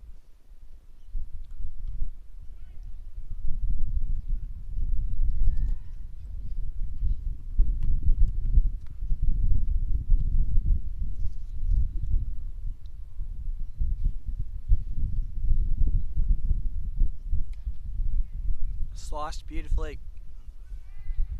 and there's a fumble. He dived for it, but really probably flicked it around himself, and it's found itself to the cone, but it stopped short, didn't have enough momentum. And making an analysis here of the game, I noticed in Warners Bay's fielding, if there was a boundary, there was someone not far behind chasing it. If there was a straight hit, there were 2 in on it. If there was, again, another boundary hit, there was someone in pursuit not far behind of it. There was someone short, there was someone in slips. That's a lovely knock from the middle. Tonked it towards the boundary. Wanted 4, got 4, made 4. Another 4 runs added to their total. Notches up to 2 for 69 of 14.2.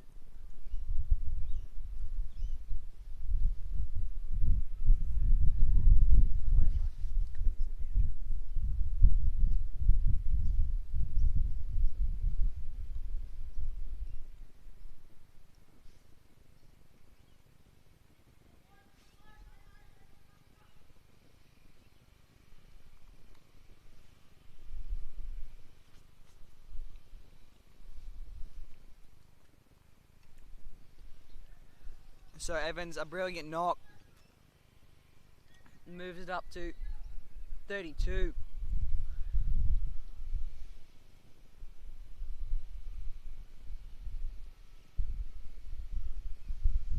And Shan, oh yeah, pumps it through the outfield, plays it on one side, plays it on the other, and that ball has gone into Seaman Avenue once more. Sharma's the fielder back that will have to go and get it. 4 runs for Charlie Evans, moves up to 36 of 49. Total moves to 73, and here we go, another fast run rate has upon us again.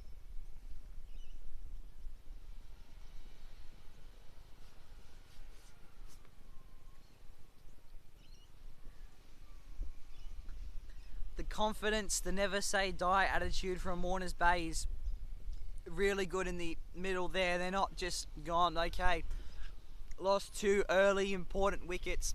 Let's play it safe, let's play it conservative. They've played it in equal measure. Kept it well balanced. Shan's figures starting to droop a bit under the weight of 11 runs. Whips in a medium pace up. Plays a straight bat end of the over. 20 overs to go now.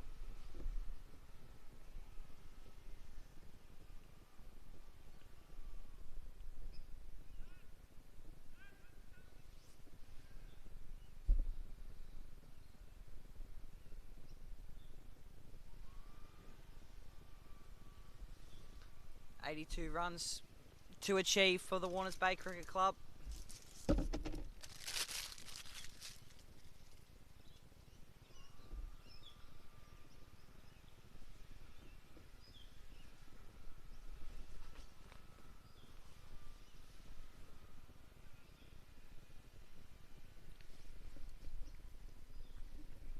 What's more doable? 82 runs in 20 overs or 8 more wickets in 20 overs?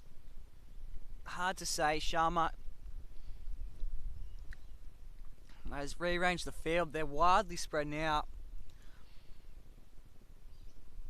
but evenly as well. Slip still in play. They've had a slip all game. Sharma spins another in. Sharma and Bradley. This matchup has been intriguing to watch today. 1 minute Bradley will offer a shot, the next ball he won't. Oh, and he makes it on the full. Oh, down the neck of silly mid-on. Just drops it. Nearly drilled him through the chest. Such was the force of it. And again, meets it on the full. He's starting to find patterns in Sharma's bowling now. Hamill's in pursuit. Stops it just before the boundary. Swoops on it like a magpie. Make sure Sharma's totals stay clean. Warners Bay don't get any closer for a 3rd ball in a row. Sharma, he's had a maiden last over. Can he get a 2nd maiden? That would be impressive. And again, Bradley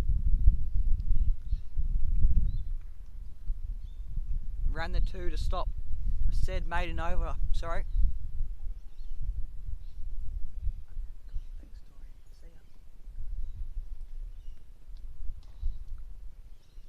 Kane Bradley steps forward onto the front foot, sees it to the boundary. Really starting to gain confidence now, this Warners Bay side. Really good to see.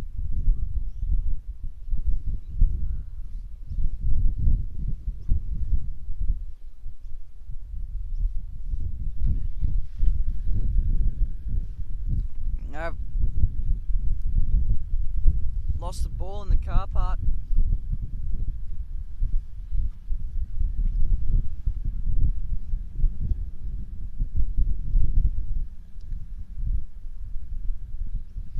.79 runs.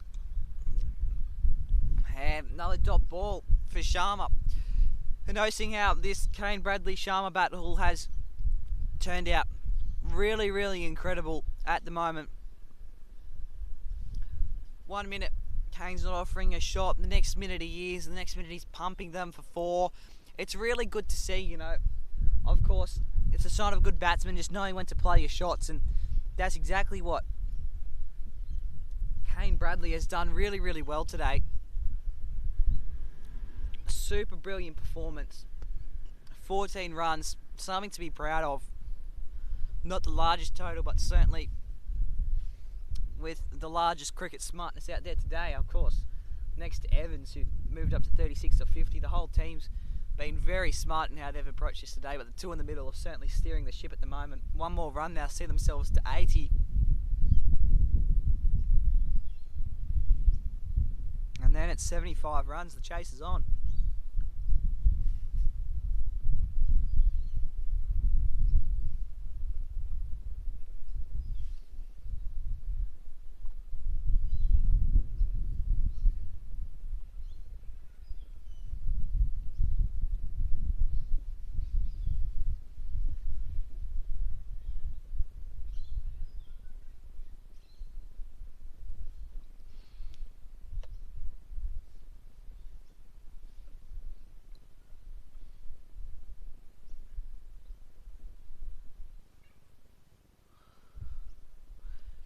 So compared to Warners Bay here today, Nepalese Merewether have adjusted their field every second chance they've got. Evans sweeps it along. There's two back, combined for some effortless teamwork to stop the boundary. And they'll get it back to the bowler. Bradley's back on strike. Is this maybe the new plan? I've noticed that Charlie Evans has taken the helmet off. Usually a sign of relaxed batting, or knowing that maybe the threat of getting a bouncer from a bowler is really good isn't there, and that the slower bowlers are coming on. Usually it's just a sign that the slower bowlers are coming on when you take your helmet off. But more or less what he's saying is maybe Charlie Evans is indicating that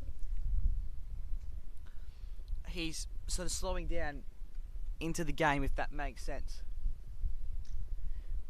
And I mean that in the way that Bradley has certainly been taking a lot more of the strike, to the point where the balls he's faced is certainly starting to add up.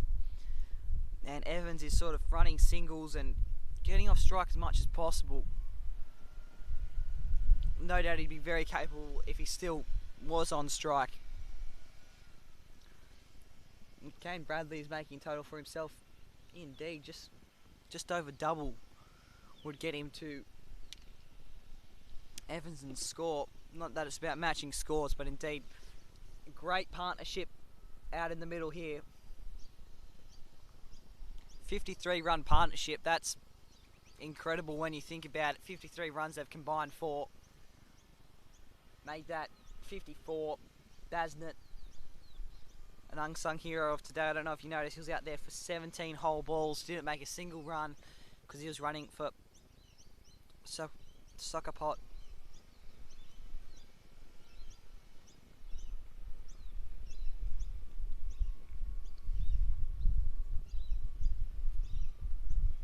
Back and forth along the wickets, just making him be on strike, get that 50, get the runs they needed. Proved handy because Warners Bay still need to get a lot of runs. 2 for 83. So moving to the 17th, 3 more till drinks. Wicketless for a while now.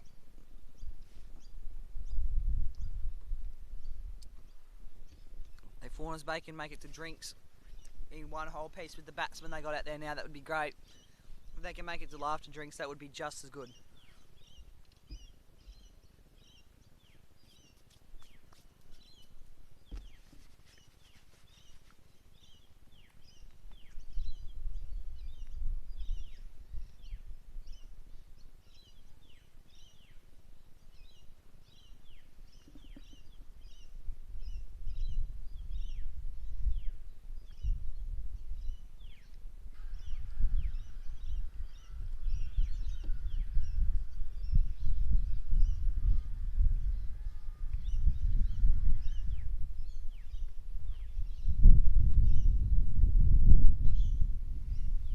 Sharma's come back on. He's had a very good day at the office. Lots of dot balls from Sharma's bowling. None for 13 off 4. Elite bowling. Can Charlie Evans make it to 50? He's on 39 now. Certainly no rush to make it to the half century, but it would be nice. He's been out there for the majority.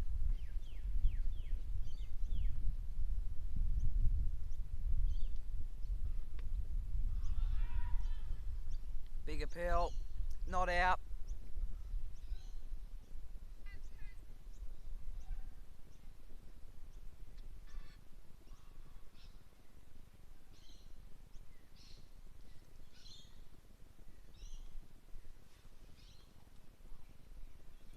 Cut beautifully to the covers.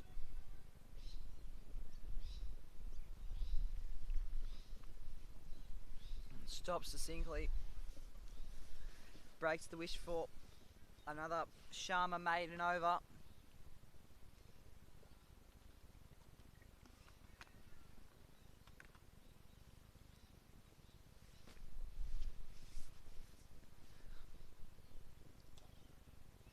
Blocks it out. Well, does Kane. Scuttles down the other end for a single. just having a look, I mentioned earlier in the call, these two sides head to head in the last 2 years have been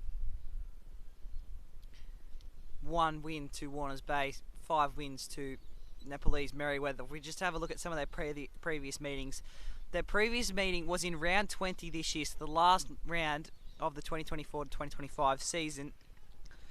Warners Bay, they took the win, their only win in the last 2 years. They were 5 for 194 off 33 overs. They were bowled out for 2 overs short of the maximum total, and then Nepalese were bowled out for 92 off 26.4. So really interesting to see there how those matchups have come along and passed over the years.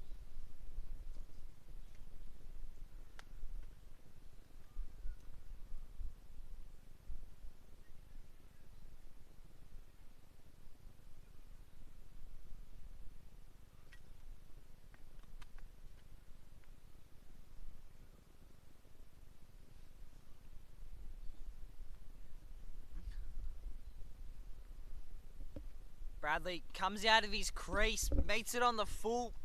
Wise decision. There was a fielder there to drop the knee, but he's full of courage. Is Bradley.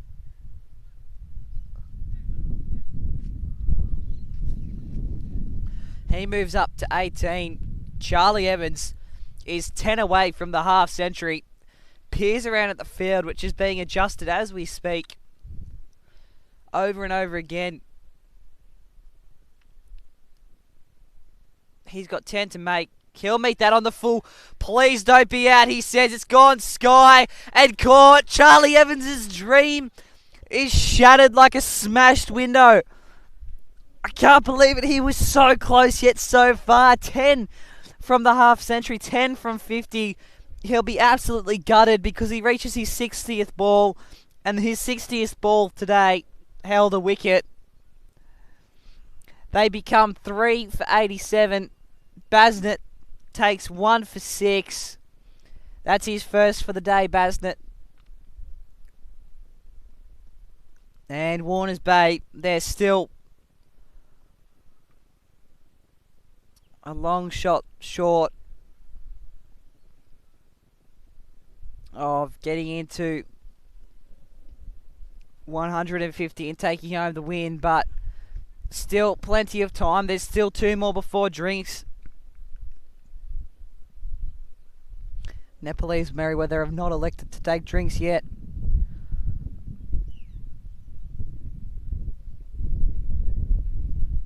Luke Bradley in his 250th game, the number 9 jersey,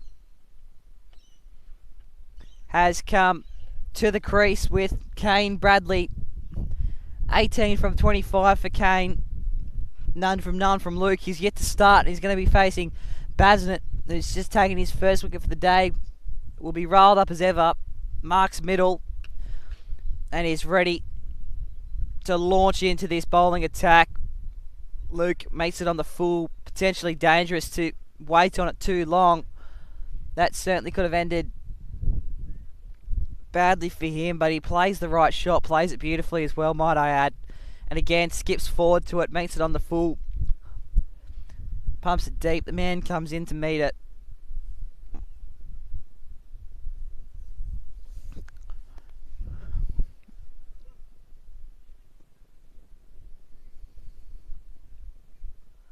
So the 2 Bradleys out there today.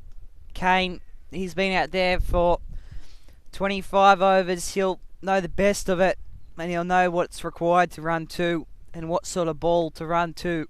Looks like that's certainly an example there. A very fine example.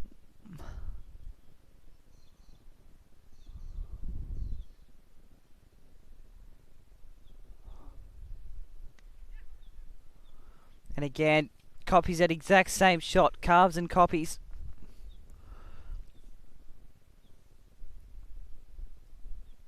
End of the over. Luke Bradley is welcome to the crease and remains unscathed. Basnett,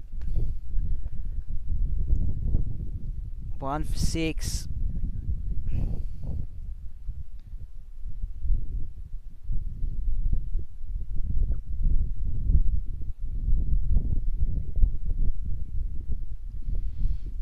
Total moves to 88. 92. Live scores just updated. 22 to 26 for Bradley. Off 26 balls, should I say. Luke Bradley, just the 1 run. He's only been out there for 2 balls. Could be exciting, Luke Bradley. In round 2 last week, he was 45 not out of 64 balls. So he's got a lot to make up for last week after falling short. And then in round 1, when he was here on Frog Box earlier in the year, 24 off 50. That was also a good innings. And he'll scuttle down for the single. He'll be on strike now. Kane Bradley, 34 off 36 last week. So he's on 23 now. He could make a total. Bradley could make a total. Do they combine that total for maybe 155 runs, or do they combine the total for maybe the 155 runs and a win? They're the same thing. So however your mindset looks at it, mindset's a massive thing in cricket. The longevity game, the patience, the ideas in your head. This is the last over till drinks now. Sharma, none for 16 off 5. Extremely respectable figures. He'll bowl this out.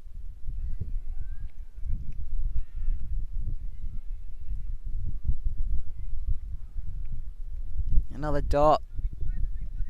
Too late for a maiden over after the first single. Really, really, really good chat in the outfield at the moment. And through him. No, not quite. I've got ahead of myself here. They celebrated like they'd got the wicket, but they celebrated like that because they fully believed of an LBW there. There's hands on heads on about 3 different Merewether players. One with their hands in their chin and one is sunk to their crutches. They cannot believe it that it wasn't an LBW, but the umpire stands firm. Personally, from this angle, I didn't believe it was LBW. I thought it had gone through him. I was keen to call the wicket. Maybe not. Confusion in that last ball there as well. Umpire had to get out the way. Adams, the umpire, doing a solid job of the officiating as Sharma sees out his over. They move up to 95.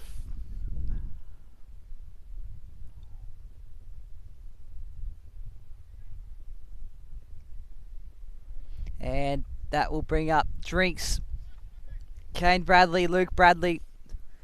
They'll leave their bat and their gloves out there as they come in for a quick drinks. Warners Bay Cricket Club, 3 for 95 off 20 overs. 15 overs remain.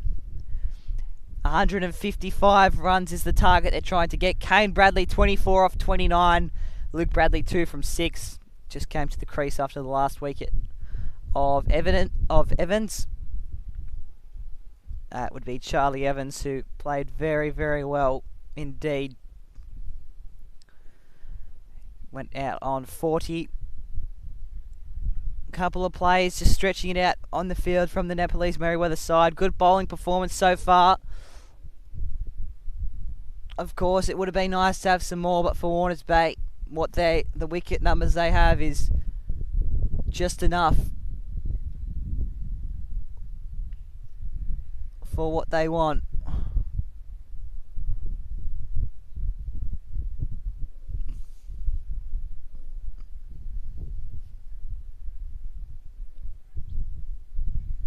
Three for 95. We'll see you after drinks.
Ladies and gentlemen, wherever you're watching, in the clubhouse, on our YouTube channel, or soon to be the Warners Bay Sporting Club, if you're listening to the audio call in your car, getting around, if you're listening, doing to some housework, if you're supporting the Nepalese Merewether Cricket Club or the Warners Bay Cricket Club, I hope you're well and I hope you're enjoying my call of this match of the round clash. I'm Oliver Croft, AFL athletics and cricket commentator, bringing you all the action here of the match of the round clash. It's first versus second on the ladder, Warners Bay and Nepalese Merewether, two heavyweights of the competition. Warners Bay being the premiers of the 2024 to 2025 season.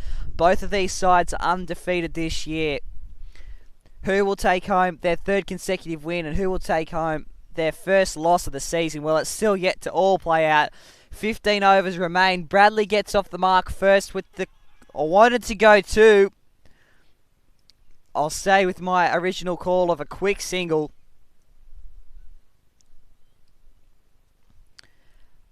And as I was saying, it is live and exclusive on our YouTube channel, this call. Thanks to our brand new frog box, you will not get it anywhere else. The run rate needs to be up, so Bradley calls two just as well. There's nobody there to stop him running two either. Fielders away back. At the moment, Basnett, after claiming a big wicket of Adams, is back on. Now, it was a big wicket because Adams was stuck on 40 or 50-something balls, and, well, he had the potential to go big, and unfortunately, that was stopped by Basnett, and he's looking to stop a few more with his spinning motion. Bradley gets away unscathed.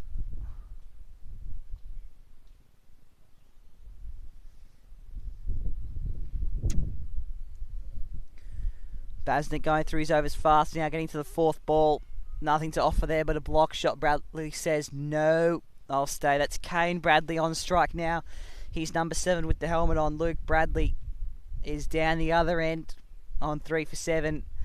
They're 3 for 99. Ticks over to 100 now. Sorry, they have 100 runs. Live score. Bit of a glitch on my end. Sorry, apologies. So Warners Bay, 55 more runs to get off 14 overs. So this is where I mentioned it once we got to the 33rd over of last innings when Nepalese Merewether were batting. They needed runs, and I said it's go time. This is where some of the best cricket happens, the best catches, the best hits, and what do you know? There was a 6 hit right into Seaman Avenue, like, kid you not, cleared the car park type of stuff. From the top shelf, box office, you name it, it was all there. Right after I'd mentioned that call, very well timed, really. And I'm going to have to say it again. Here we go again. This is where we're in the go zone / the go time for Warners Bay Cricket Club, who will need to get runs now and runs quickly because they're 54 runs away from the total. That's still a lot to get. 44 runs. Hard to see happening with those shots being offered, but no doubt a lot of experience under these players' belts. Hopefully they can guide themselves to victory. They have every reason to. They've still got 7 wickets in hand as our unnamed man for Nepalese Merewether side comes into bowl. Big appeal, nothing there. He's asked not to be named publicly on Play HQ, which is completely fine. He'll just be referred to as the club's name, the Merewether Nepalese Merewether bowler, should I say, sorry. Bradley calls for 2. Luke is hooking down the pitch like a plane trying to take off. If he had stuck his arms out, he was going very fast. Wanted to, called to, got to. Not a bad result at the end of the day. Moves the tally up to 104. 51 to get. 7 wickets in hand. Nepalese Merewether starts their run up. Hesitates a bit. Bradley again wants to run, and so did Kane Bradley. But unfortunately, or fortunately should I say, sorry, he was able to get back in time.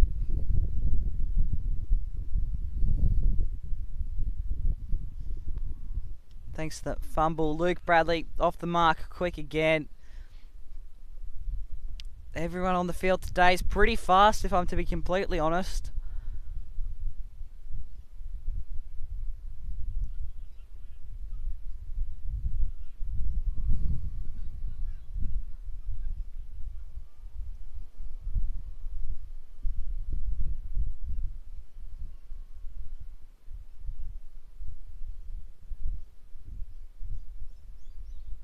Kane Bradley forcefully rocks it.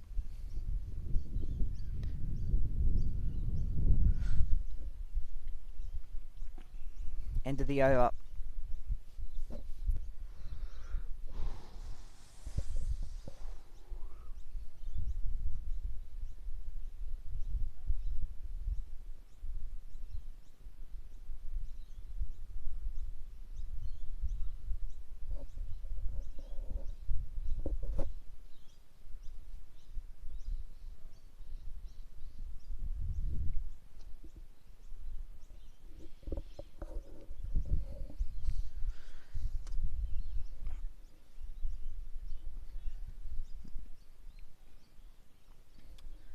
And this is where I get a little bit excited when a batsman reaches 30 runs.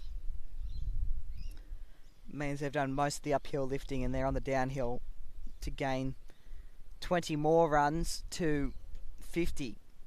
That's the exact position Kane Bradley finds himself in. 20 more runs and he'll be half century champion. Top score today out of the whole game has been 54 not out. I'm sure the home team would love to beat that.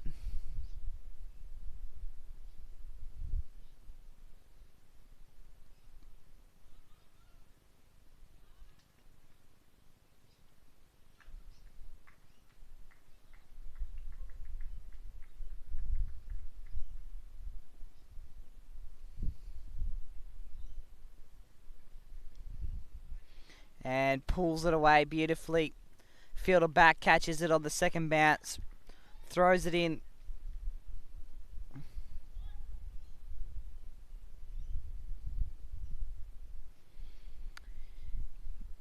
If you're tuning in to this local cricket match instead of the big cricket match today, which is Australia versus India in the third and final ODI, thanks very much for supporting your club, listening in on the call. Appreciate that lot. So we'll give you the best of both worlds. Can give you an update of the score in the Australia versus India ODI. Australia up 6 for 198 off 37.5 overs. They won the toss and chose to bat. Currently in the moment, Cooper Connolly 7 for 11 not out. And Mitch Stark is on 1 from 2 not out. So a wicket, not too many balls ago by the looks of things. Rana 2 for 34. Sundar 2 for 44. Currently it's Rana with the ball in hand at the SCG at the moment. India yet to bat. 6 for 199 now. Turning our attention back to this game here, which is shaping up to be one of the favourite games I've called this year. This will be my third game I've called, but I'm really loving calling the action of this game because it's just shown how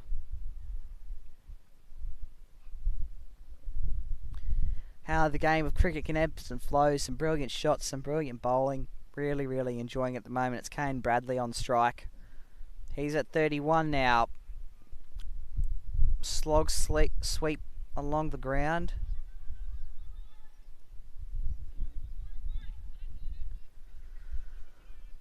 "12 overs. A mere 12 overs to go at the moment. They're 3 for 107. And yes, I'm starting to feel a bit shaky for the home side at the moment.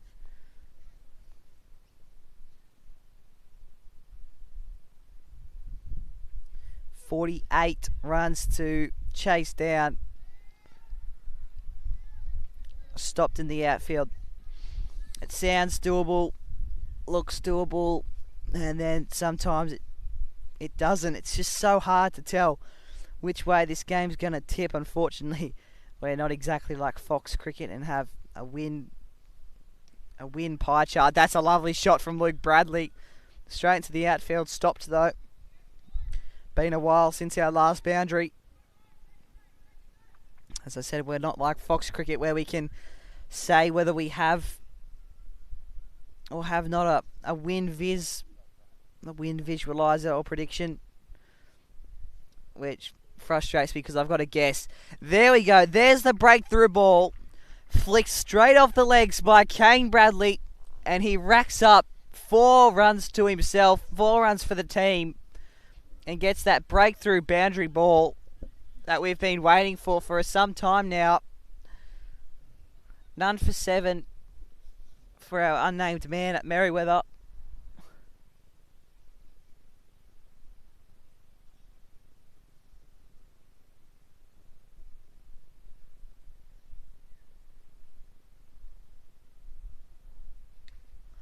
And again, looks to play on the other side.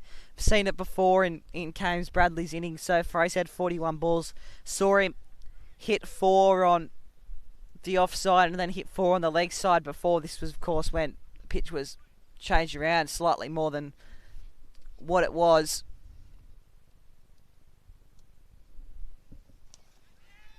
And that's a big hit. Chance of catch. Clears the fielder. There's someone there to stop it, though. Bit further back. Keeper took the bows off. Bit unnecessary, really. They'll fix them up. They get the quick single. And the total starts wheeling down now. Kane Bradley, 14 runs from half a century.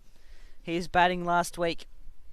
He got out at 34. He's at 37 now. Luke Bradley on 8 from 16. He was 45, not out last week as well. Against Katara, those 2 scores were.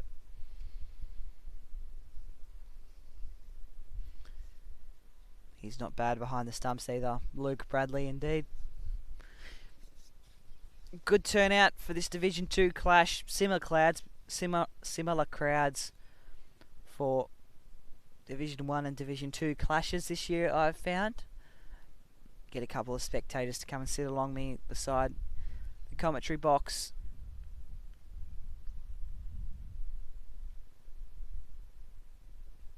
Listen to the call of the game, which I hope you're enjoying, of course. Loud call for no. Luke Bradley is ready to run here. They need him.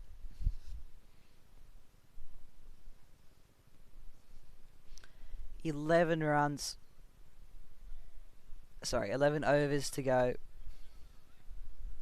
Lots more runs to get than 11. Shan's come back on. Good figures for the day. None for 11. 2.1.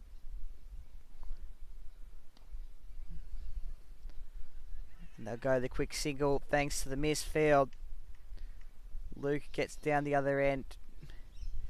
It's a different type of partnership to what Merewether and Nepalese had going when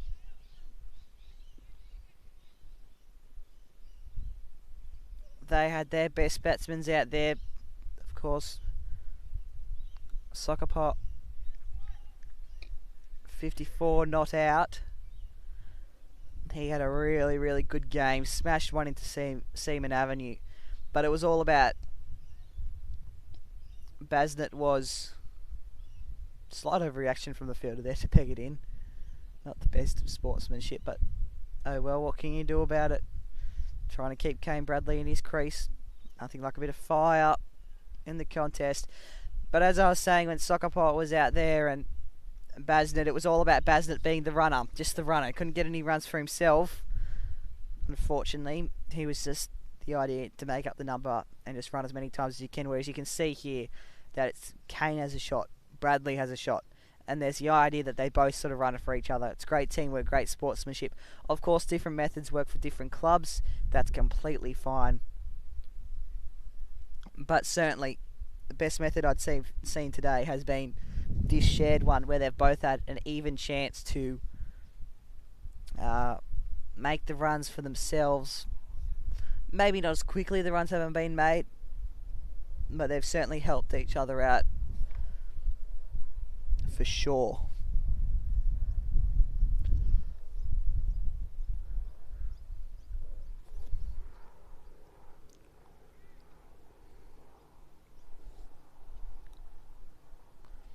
Coming up to 5:30 now.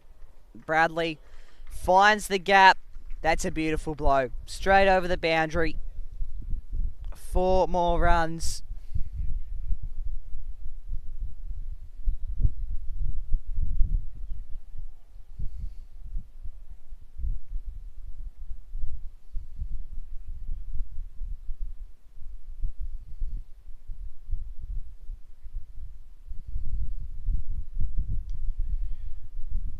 Plays it straight. No run.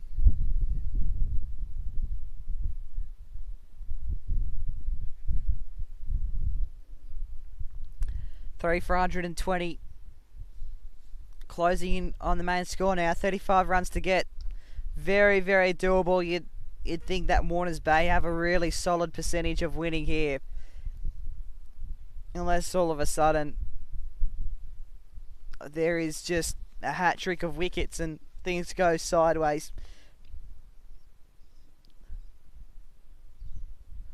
You'd think that 35 was doable and in range. It certainly is. 10 overs to go.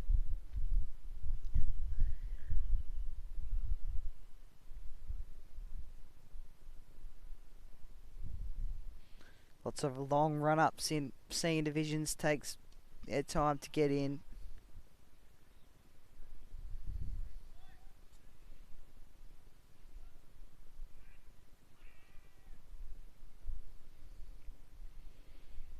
Tightened up beautifully. Has our unnamed man. 4, and then 4 dots after that. Really good stuff. Bradley couldn't get a hold of the last couple of that over. Slight frustration.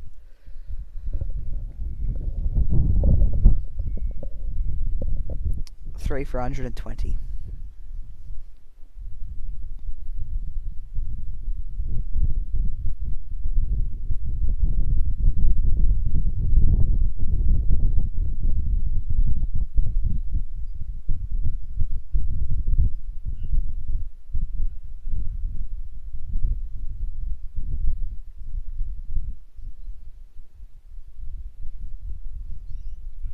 Nepalese Merewether spin bowler will come back to the crease. By looks of things, I think it's Sean. Can't be too sure yet.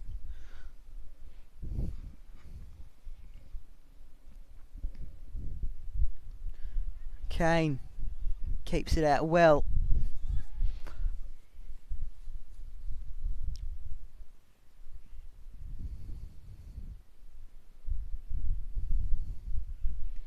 And again, back and forth. He'll play this game all day with Enchant. None for 13. Good figures, 3.1 overs. Again, out.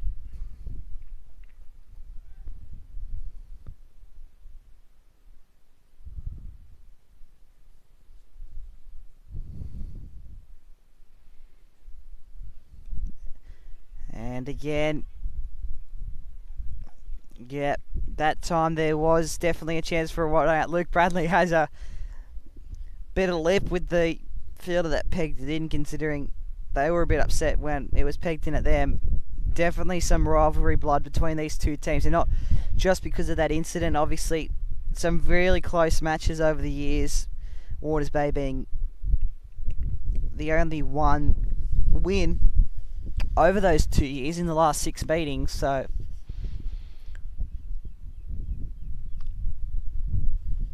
they get away on that one though. Break the maiden dream for Shant. 2 runs. And another good over. 3 for 122 now. Closing in on the big one. 33 more runs to get. Doesn't seem like a lot, but it is in the long run. It certainly is, especially when you're playing a game of longevity like this one.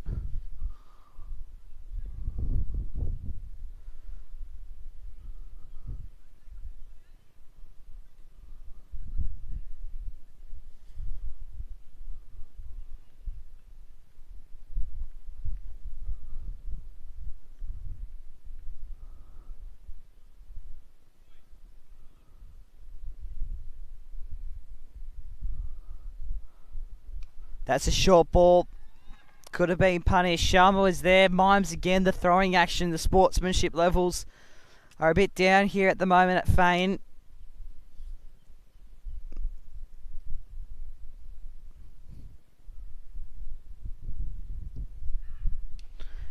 Pumped through the outfield, finds the gap. Hamill's back. They'll get the single.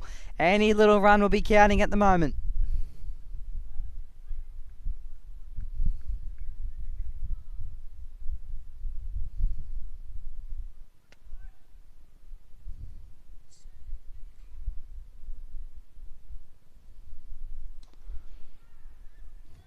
You can hear how fast those bowlers are just rocketing it in at the moment. Pounding after pounding. You can hear the stumps as they make contact.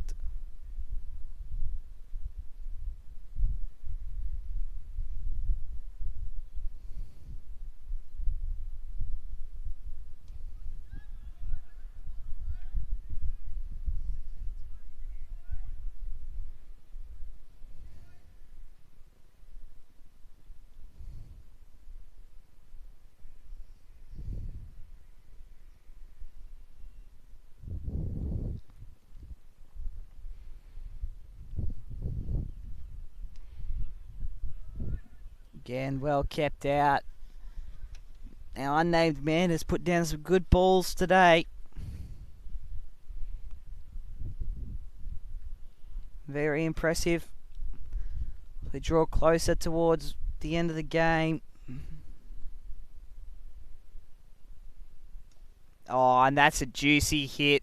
Straight from the meat of the bat. Oh, there was a call for 2. Luke Bradley was halfway down the pitch. And Kane had just turned around and said, oh, my apologies. I'll watch it on the replay now. Give you the rundown. Hadn't even put his bat down, did Kane. And Luke was already back down the pitch. That could have ended really, really badly for these two. And Kane raises a hand, an apology. Not to matter though. Still plenty of time. Can't risk it any further. However, is there plenty of time? That's what we got to ask that question. It's 7 overs left, 123. Kane Bradley's 10 from 50. Now, the last batsman that was on 10 before 50 was the last wicket, and that was Stuart Adams. And Adams had 10 runs to get to make it 50, and then he was caught out. So let's just hope Kane can keep a lid on things and get his 50, because it would be well deserving. Longevity of the game, 56 runs. 56 balls, sorry. 9 runs to get.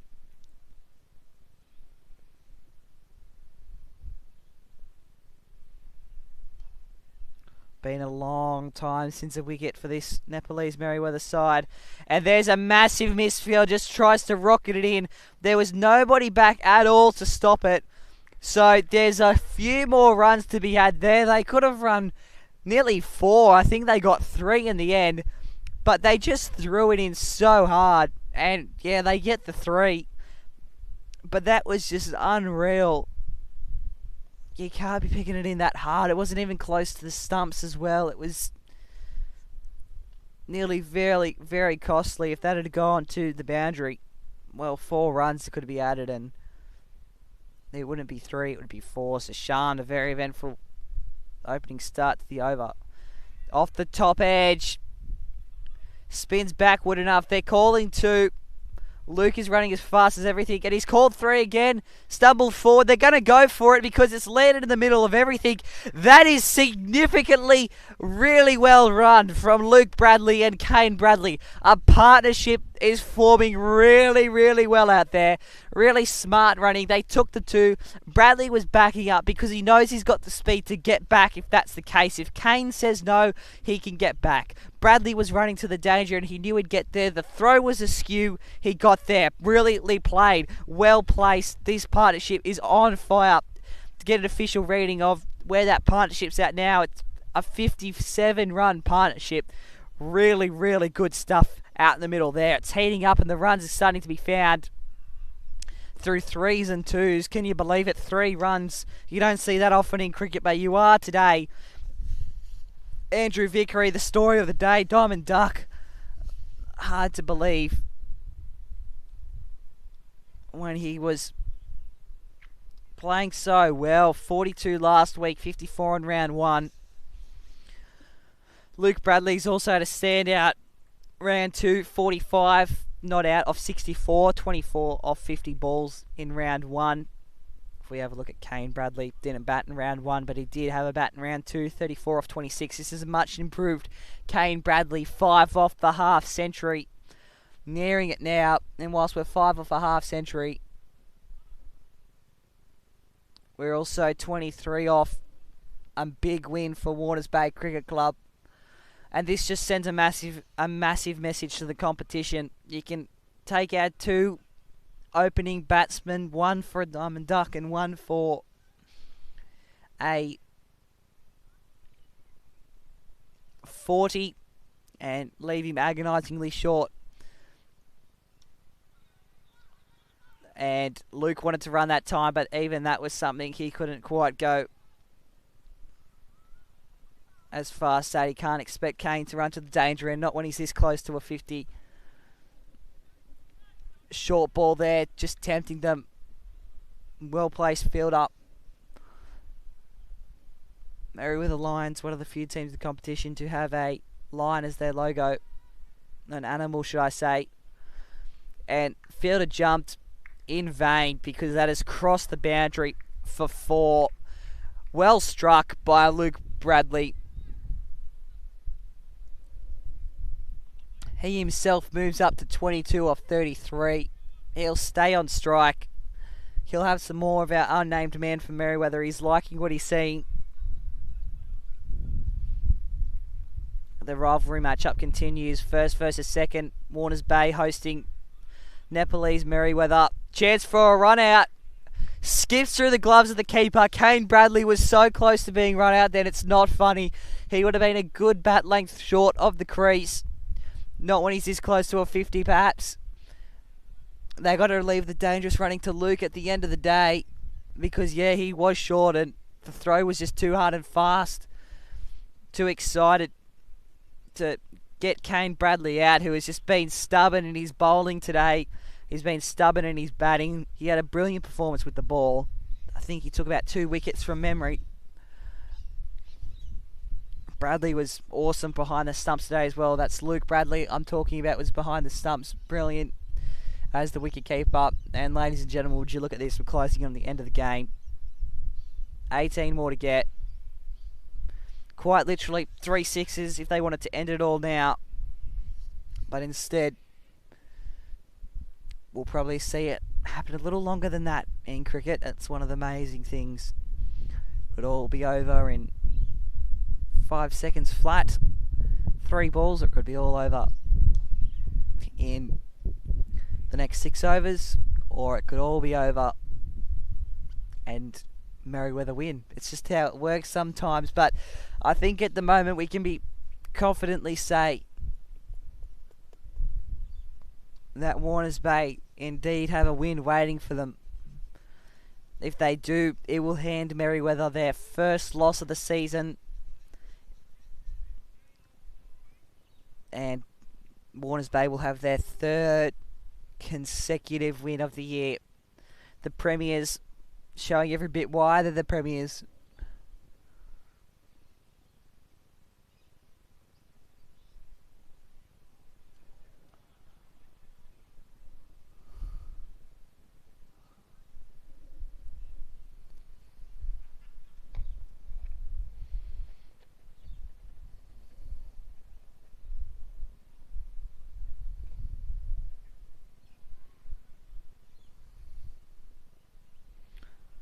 Luke gets jammed up on that one. Kane was ready to run.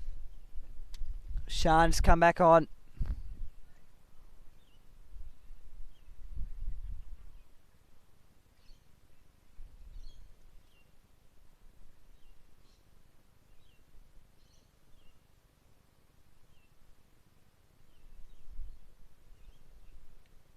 Luke, guys, it's a gully. No run. Practicing that shot again. Would be a good shot to get right. Plenty of runs waiting if you can perfect a shot like that.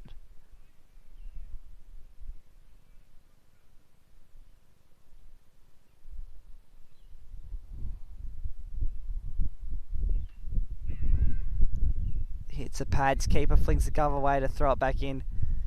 Kane's going to cross down to strike. Bradley happy with that performance.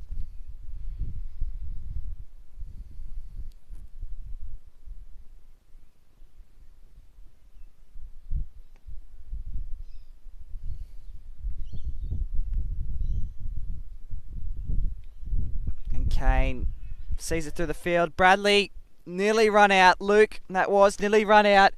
Kane not close yet. He's yet to bring up his 50.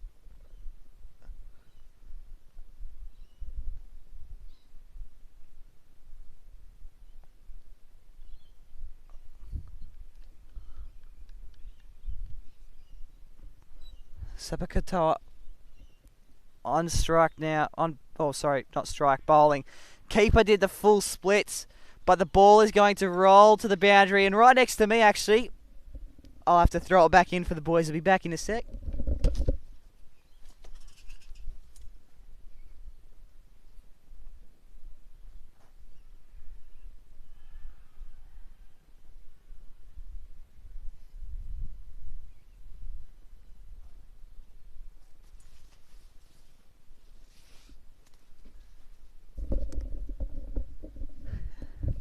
And it made the keeper do the splits, and the ball really rolled right into the commentary box, which was quite amusing, really. Fish it out for the Nepalese Merewether fielders, not a problem at all. Ball feeling quite worn down, though, much like a training ball that's been used over and over again. And that's somewhat similar to the last ball, just skips around his legs. So, well used ball, probably not much movement to gain. Of course, the Clouds will give it a bit more swing again. 3 for 141. 14 runs to get.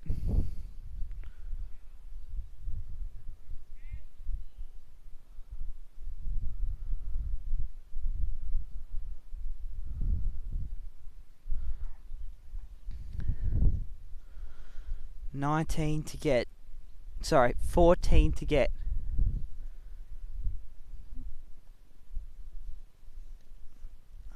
I believe it's number 19 bowling, which I might have been a bit confused with.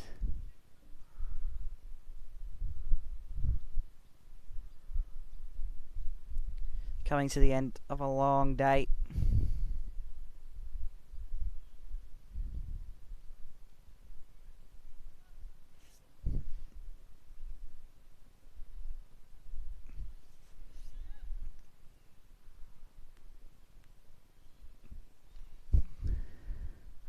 And that's going to be called a wide. Sent sprawling for it, but there's enough pace on it to make it get to the boundary for a free 4 runs. Didn't need any bat on it.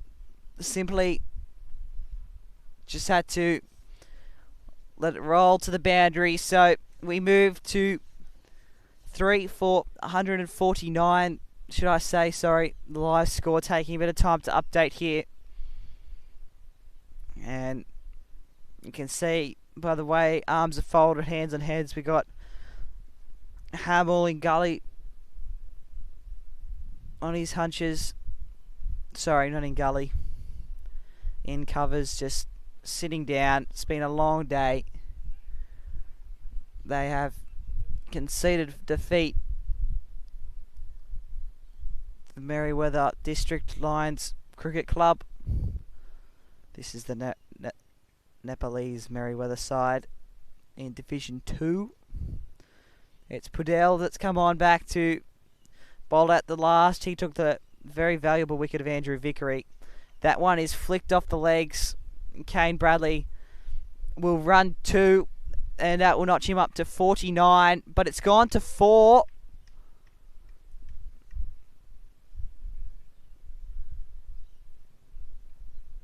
And that will bring up Kane Bradley's 50th, I believe. No celebration because the game is nearly over and the win is the celebration.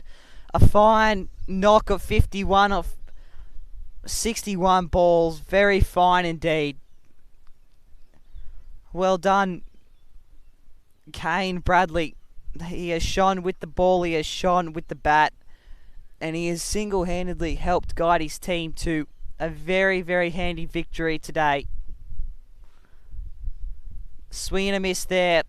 He's got his 50 now. He can probably afford to play it a bit big. We're 1 run short of Warners Bay being crowned winners.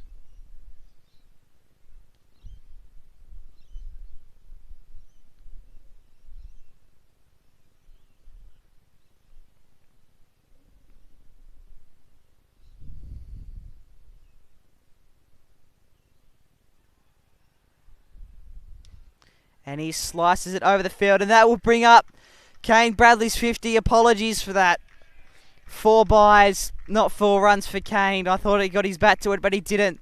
That brings up 4 runs. Kane Bradley's 50, and it also brings up the end of the match of the round.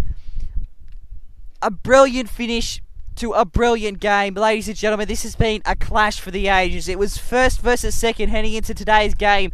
In the last 2 years, only Warners Bay had won once out of the last 6 meetings they had, and they were going up against a very strong side indeed. It was match of the round, live and exclusive here on our brand new Frog Box, exclusive on the Warners Bay Cricket Club YouTube. You won't be able to watch it anywhere else but on our YouTube. Of course, the Frog Box will bring up our best scores in a moment, but that is match here at Fane Oval, number 1 for another week. Division 2 are unbeaten. Their 3rd consecutive win, and Merewether Nepalese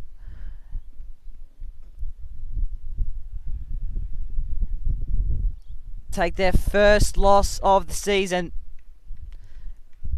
And such is the efficiency and brilliance of this Warners Bay Cricket Club that we've started rolling on the equipment to fix up the pitch,